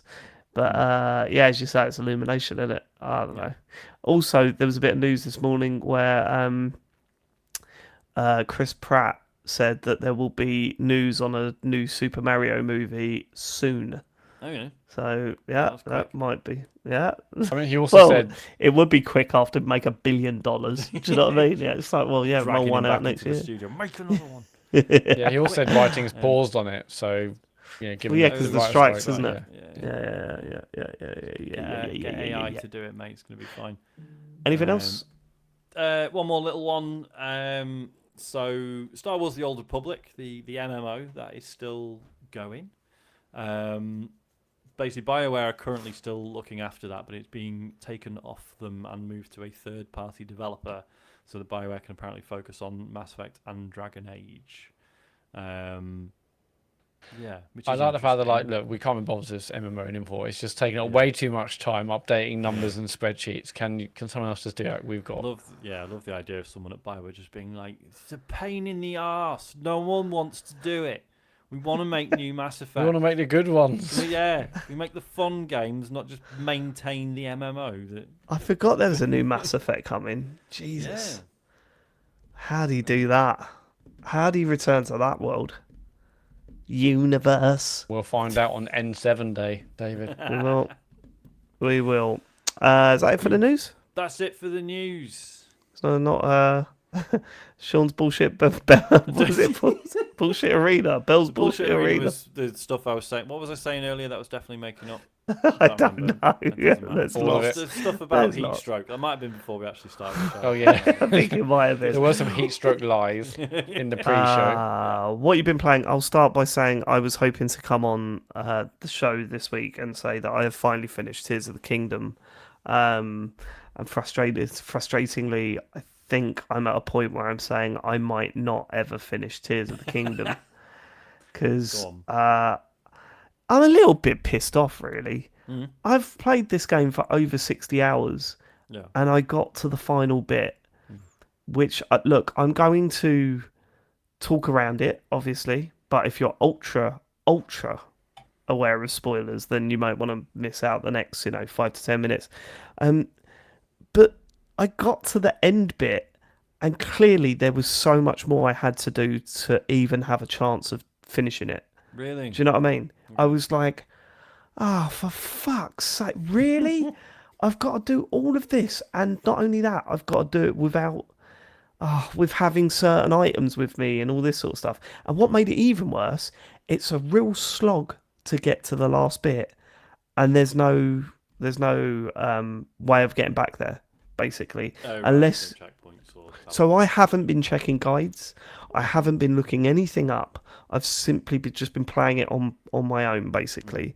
And when I looked up and found out there was like a travel medallion thing where you can leave a spawn point somewhere. Oh, yeah. Apparently you can get that quite early on. I didn't even know that existed. And I thought I was supposed to know that when I got down there. I was supposed to have that, and I don't have that. So now I had to fast travel out of there, and I'm going to have to do that whole bit again. It's just... What's really frustrating is, my feelings towards the temples, which is the main sort of thrust of the game, the main chunk of the game.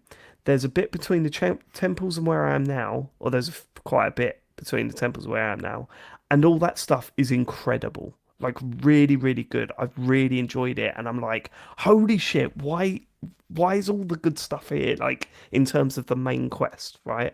Like, I was like, this is fucking great.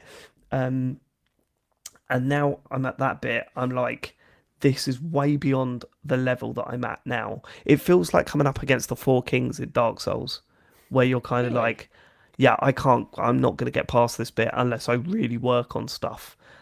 So now I'm using guides, which I've enjoyed not using on this, So yeah, no, it's been pretty frustrating. I think it's the right way of putting it. Do you feel under leveled? You don't have the right equipment? All of that, you feel? yeah, Okay, all of it, yeah. or everything, all of the above. I feel under leveled. I don't have the right equipment, so now I've had to fast travel out to get the right equipment, the right items, and the right, level up a bit. Which is mad because I've got like 15 hearts and 3 stamina rings. But just also as an aside, how many times have you pressed the start button or seen the loading screen and thought your you thought your battery was running out on your Switch because it shows you how much of your batteries you've got. Never, And I'm like, yeah, I can see why. yeah, it gets me a lot. And there was one other thing that I wanted to say about Tears of the Kingdom. Okay, yeah. The other thing is mad, and I've been talking to Sean about it in the week. Yep. Sequencing in that game needed a lot more work because it is wild how you can do stuff and it doesn't detect that later in the game. And you're like, there's questions being answered, and you're going, no, I know the answer because I saw it. I saw it. Yeah. I know the answer, and the game just stopped there at a moment. No, we're still interested in this. But no, I know the outcome. Why would make more Why aren't you sense talking, Link? If Link was like canonically mute, would actually make more sense, right? Right. Like... There's a bit. Sure. Which is not to say that people who are mute have no other way of communicating. They're just right. If it was like other people being ignorant and being like, just kind of like talking, like just telling him what's going on, and he's like, no, I actually know all this, but fucking all right. But that's not what happens, is it? He is. You never hear him, but he is talking to people. Right? Yeah, that's right. Yeah. But the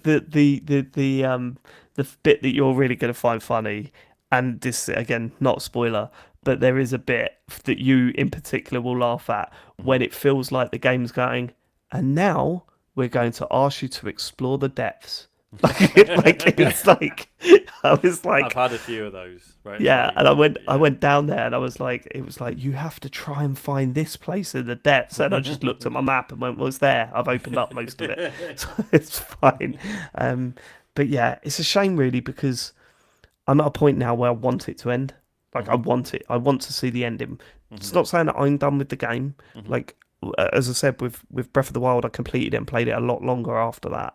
But I am ready for the game to end now, and I'm at the ending, and it's like nah, you got to do some other stuff. And I remember people saying about Breath of the Wild, oh God, the ending was quite easy actually, wasn't it? The final boss battle was quite easy, and that yeah, it whole wasn't too bad, bit at the end, yeah, it's pretty straightforward. Good, good, because I prefer that than because I've decided when the game ends now, yeah. and it's not on this. No, you got to do this because it's like it's just a bit, but it's putting me off a little bit. So maybe I just need to put it down for a couple of days, and then hopefully I get the passion to finish that game again. But yeah, a little bit 'cause I think frustrating. you can know that you are going to play more of it, but also want some closure now. Ah, totally, Like, totally. I want closure on that story. yeah. I want to see what happens. I really want to And, know, and this isn't spoilers because I genuinely don't know what the game does. Obviously, Breath of the Wild, you did the final boss, and then it just did the thing of putting, like, it would just load your save to before you did the final boss. I hope to God it changes that. Well, this is because I don't it's one think of it those will. things. It doesn't make any sort of material difference, but it's not like well, I finished the story and now this is like Link's like retirement adventuring now, right? It's like, oh no, the world is still in peril, and I'm just fucking around for another 40 hours. Like, it's much better if they can be like, no, you did the final boss, and now Link just carries on pottering about, Yeah, sorting shit out, knowing that was what was the great. world's all right. Right. That was what was great about the Fable games. My favourite thing Yeah. about the Fable games is that once you completed them, you went back in the world and saw what happened afterwards. Yeah. And I did I was like, right, now my character who's been like a goodie for the entire thing is now just like gonna get hammered and eat pies, and it's just like God, it's Red Dead Redemption 2, the way that dealt with it. great. Oh, what a way to finish that. Yep. Jesus. Yeah. Okay. All right. Hopefully I'll have it done next On week. Tears of the Kingdom, I mean, I feel like I'm a little bit kind of separated from it because I just haven't had enough time to get back into it after that first weekend. But it feels like, everyone's psyched about it, got incredible reviews, everyone played it, loving it, and now, people are like finishing it or not finishing it, and we're kind of moving on. Now, it feels to me that the excitement or the kind of feeling about the game isn't what it was with Breath of the Wild, but was it because Breath of the Wild, it just took us like years to really like appreciate what that game did, and it wasn't when we took a step back. No, Breath of the Wild was an instant hit, and the difference is that Breath of the Wild was new, and Tears of the Kingdom is very much like Breath of the Wild. It's not to say that it's exactly the same. Like I'm not playing this thinking this is DLC, because it's not. There's loads of stuff in it that wasn't in Breath of the Wild. But Breath of the Wild was a huge step forward, and Tears of the Kingdom is more, in the trajectory of where that was going. Like, it's incredible that Tears of the Kingdom improves upon Breath of the Wild, but it's like you say, the not in all areas, in my opinion. Yeah. That's where I'm at. That's where I'm at with it. I think you look, I'm 60 hours in and loving it. But there are stuff here that I didn't get with Breath of the Wild. There's frustrations here that I didn't get with Breath of the Wild. But then there was stuff like the vehicle building and stuff, which is like fucking brilliant and amazing and really cool. But I can't overlook the fact that I played Breath of the Wild and it blew my mind. And this is it. Like, less so much. Yeah. Like, I would say Tears of the Kingdom is like objectively better. But if someone's saying like, right, top 10 games of all time, I'm probably still putting Breath of the Wild in that list just because the impact. Because Tears of the Kingdom is standing on Breath of the Wild's shoulders, right? Yeah, totally. And that's the only reason it can be as good as it is because Breath of the Wild was already so phenomenal and was new. Like, right. Like, it was for that to have seemingly come out of nowhere. But unbelievable. But maybe I'm saying this too early, but for me, yes, there are so many elements mechanically and visually and the sky stuff and the depths and the sort of the whole the verticality of the world now is of course it's an improvement over the Breath of the Wild, but for me the structure of Breath of the Wild and the feelings I got from the characters and the piecing the world together. I have not got that from Tears of the Kingdom, and that's the bit that's been missing for me. I think the stuff it asks you to do along the main quest has not been as good as the stuff that Breath of the Wild asks you to do, and the characters along the way I cared for and connected with way more than I have with Tears of the Kingdom. So objectively, mechanically, it's an improvement, right? But I think it's lacking a little bit of the soul of Breath of the Wild, and I am fully aware that that might be nostalgia talking. That might be ironic. It's only 6 years ago, but that might be me looking back at that game and having fond memories because it blew my mind because it was so new.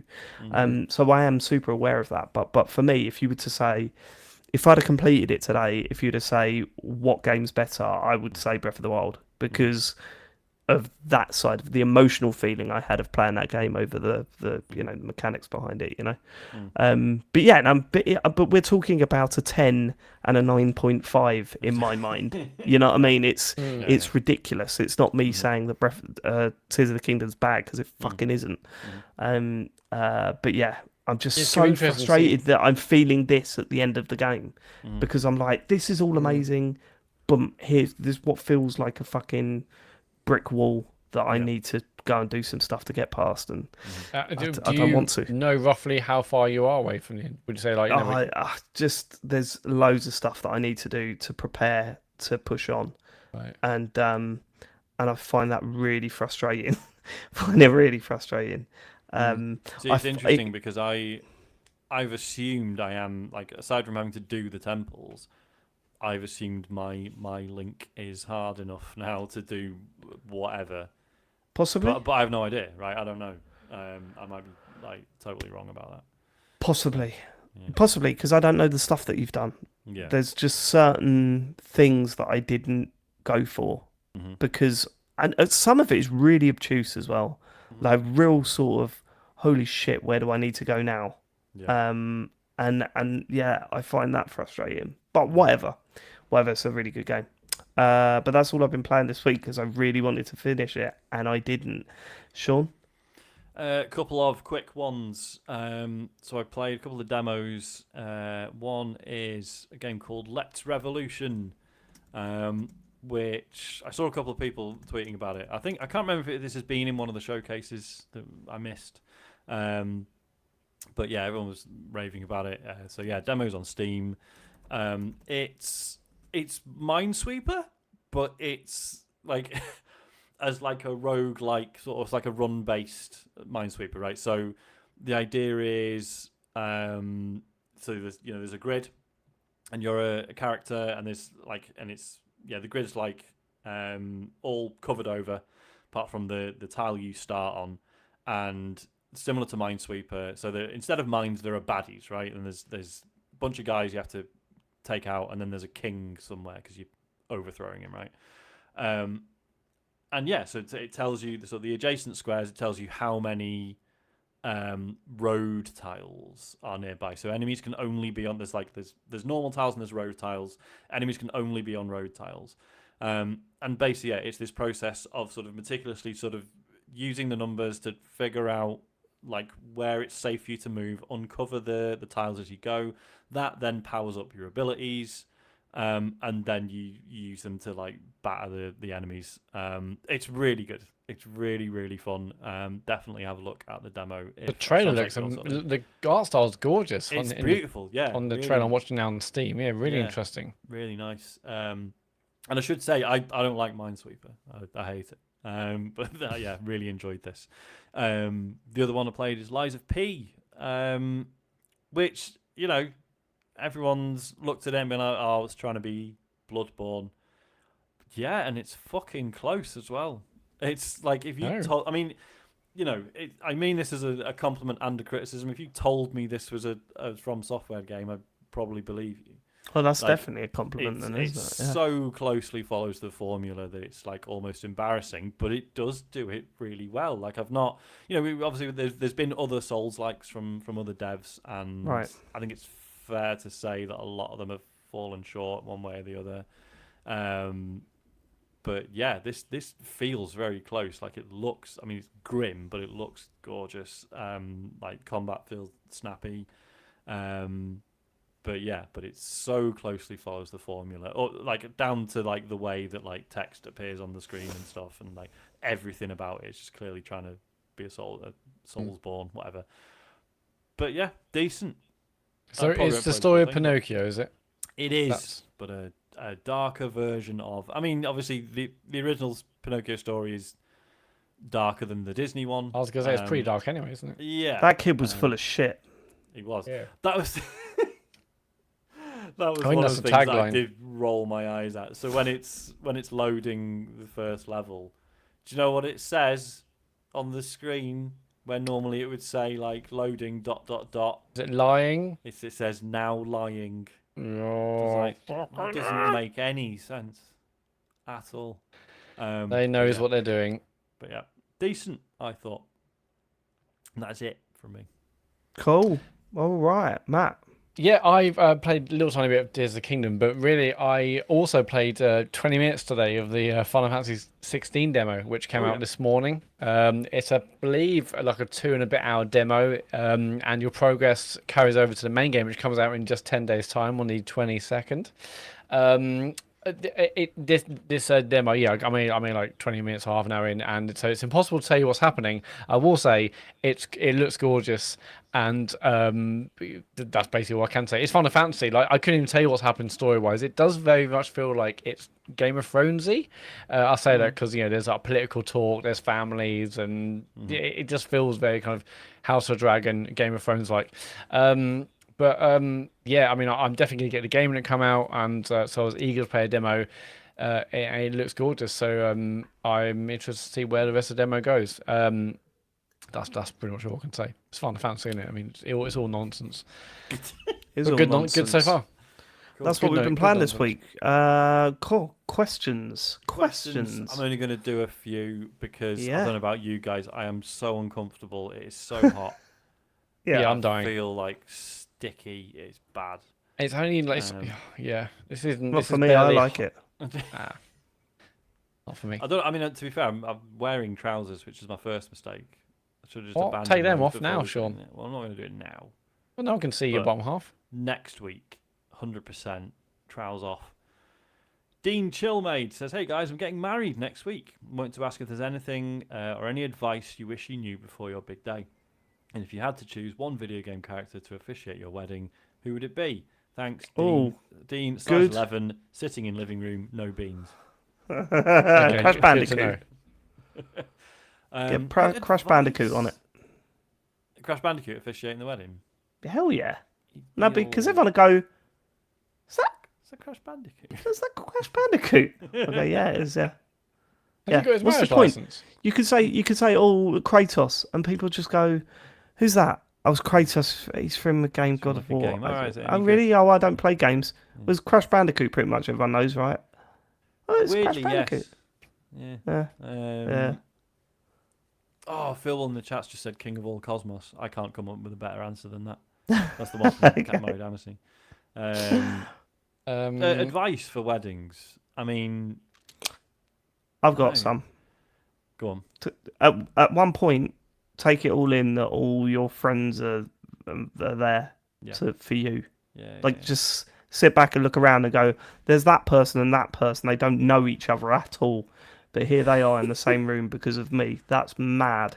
That's the one thing that It's really hit me. Yeah, It's it's so a nice cool. way. I mean, it depends on what sort of wedding you're having. Not everyone gets to have the sort of wedding they might have necessarily wanted. But yeah, That's right. Yeah. if it all goes well, it's a nice way to sort of take stock of like, oh yeah, this is like the life I've sort of built and the people who wish me well, and it's a really nice feeling.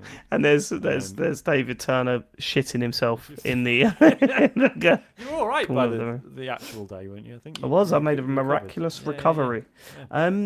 I don't. In terms of advice about, I mean, you can't like you can say, oh, don't get stressed out about. Okay, bit of advice: the seating plan's the worst fucking thing you'll do, and you will not expect it. Everyone said that to me, and I went, nah, it'd be fine, easy for us, and it wasn't. We had massive rows about it. It was insane. We never rowed about it, but yeah, it was the most difficult puzzle. Yeah. But my favourite thing about when we were planning like our seating plan was that basically Dave was like the wild card because it was just like, well, we can put Dave anywhere. He'll get on with anyone. We don't have to, there's no considerations there. It'd be fine. Good. Just drop him in. The people around me won't like me, but I'll get on with Dave them. would be fine. Yeah. The other thing I always like, obviously the tradition of like not seeing the bride until she comes out, like, and I know, and perfectly understandably, some people choose not to bother with that stuff these days. But I sort of liked, I didn't like, but getting through the morning without New being around and finding it really stressful. And then, like, when she appeared, just being like, thank fuck. Like, oh my God, she's here. Everything's going to be all right now. And it was like, oh yeah, this is why I'm fucking marrying her. Like, just her presence was just so reassuring to me, Yeah, well, we also had difficulty choosing the actual first dance song because you're like, oh, that's a lovely song. Oh no, look into it. No, actually, that's about a murderer, or that's about a dead child, or that's actually about divorce. It's like, okay, bloody, always like nice songs. That's really nice, actually. What was mine? It was an Arctic Monkeys B-side called "Baby I'm Yours." Oh yeah, my brother had that one as well. Baby I'm yours. That was a cover, right? Yeah. We had I Want to Grow Old with You from The Wedding Singer, which for two reasons. One, it's only 1:30 long, and we didn't want to be up there dancing for ages. And two, it's our favourite film, so that worked for us. How about you, Sean? What was your first? You didn't have a first dance. See, this is when I baby. When I tell people, baby. You don't have a first dance, Sean. Nope. But you don't have to dance. Didn't That's have the any whole dance, thing. mate. No, but obviously we had we had music and stuff, but yeah, I did not do any dancing. Which is why I always say to people, like, your wedding should be whatever you fucking want. Like, if you don't want to dance, don't do it. Like, I know people who just didn't do speeches. I'm glad I did. Like, I really didn't want to because I hate public speaking. TCGS Con coming up in a few weeks. What's that?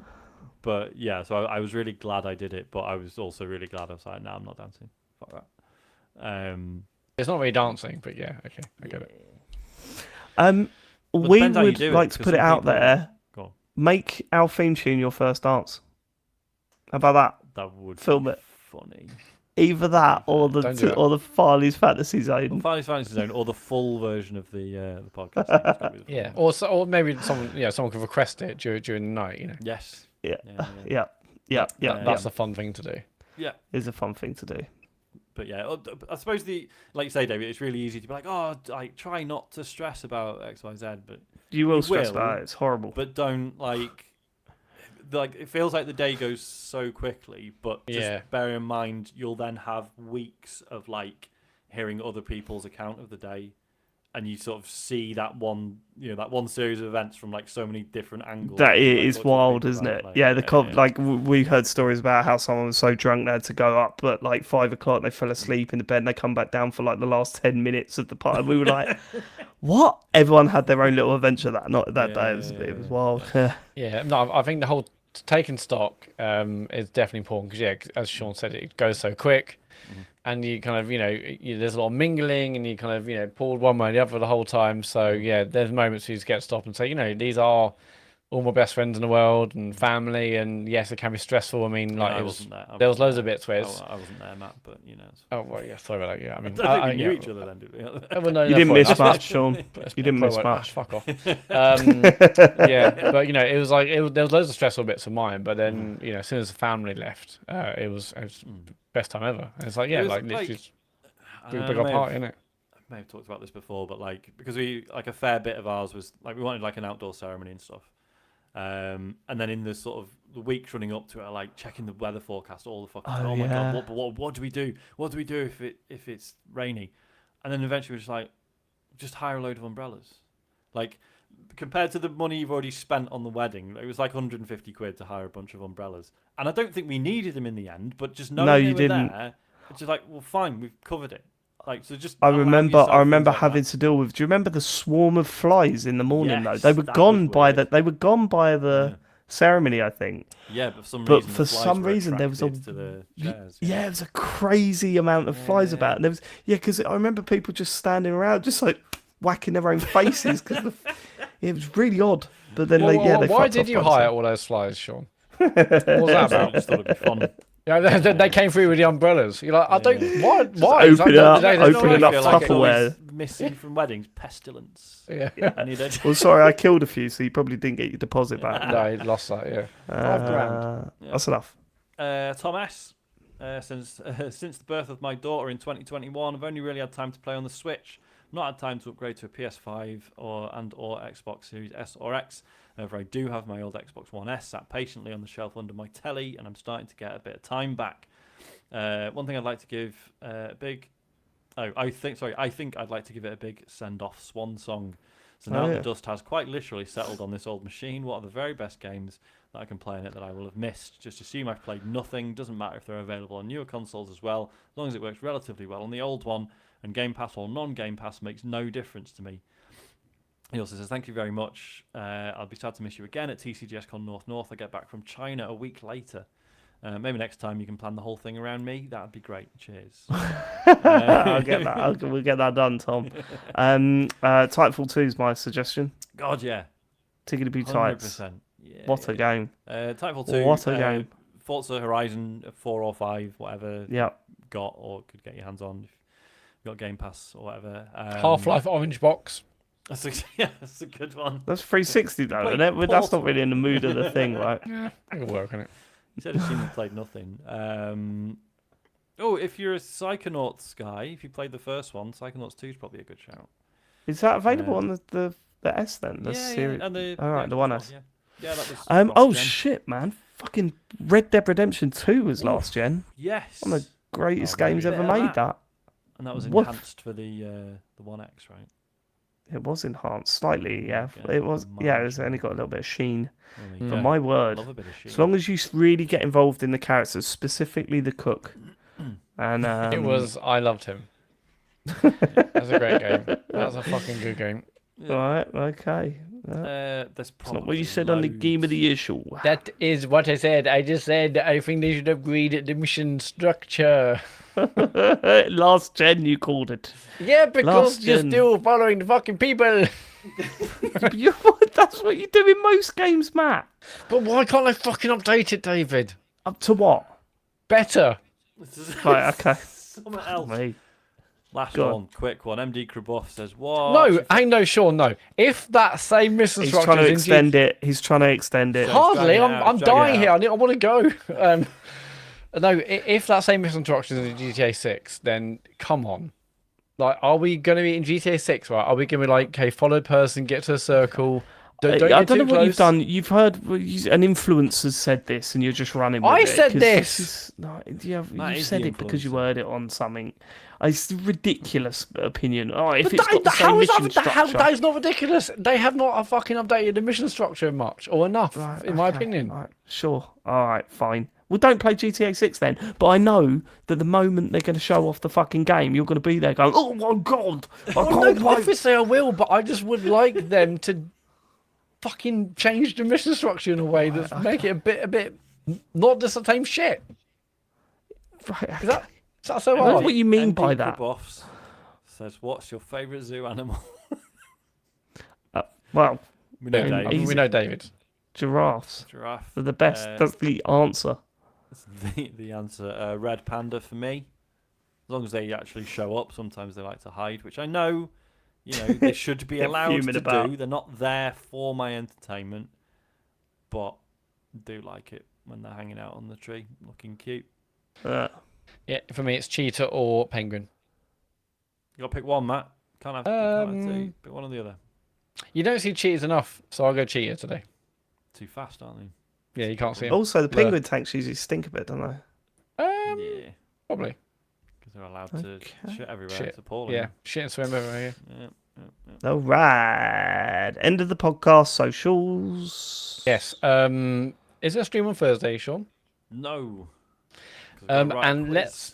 let's assume no Hitman stream on Friday. That may have changed, but let's assume not. And if there is a stream, then just watch Twitch on Friday about 9 o'clock for maybe a James stream. Who knows? I mean, you've just given him an out, so he's definitely not going to do it. I mean, I assume he's busy. You know, he's part-time Farley and all that. So anyway, probably no streams this week. I don't think there are any other kind of Summer Game Fest streams now, right? I believe it's done for a bit. I think. Oh yeah. So the Capcom one has presumably happened by now. Capcom is happening. It started 16 minutes ago, so I'm not sure. Do you not feel the world changing? The rumblings beneath your feet, Sean? Yeah, no one chats to us about any breaking news, so let's assume nothing big is happening. So probably no streams this week, but Annapurna end of the month. But if you want to support us and you have Amazon Prime and Twitch Prime, connect your accounts.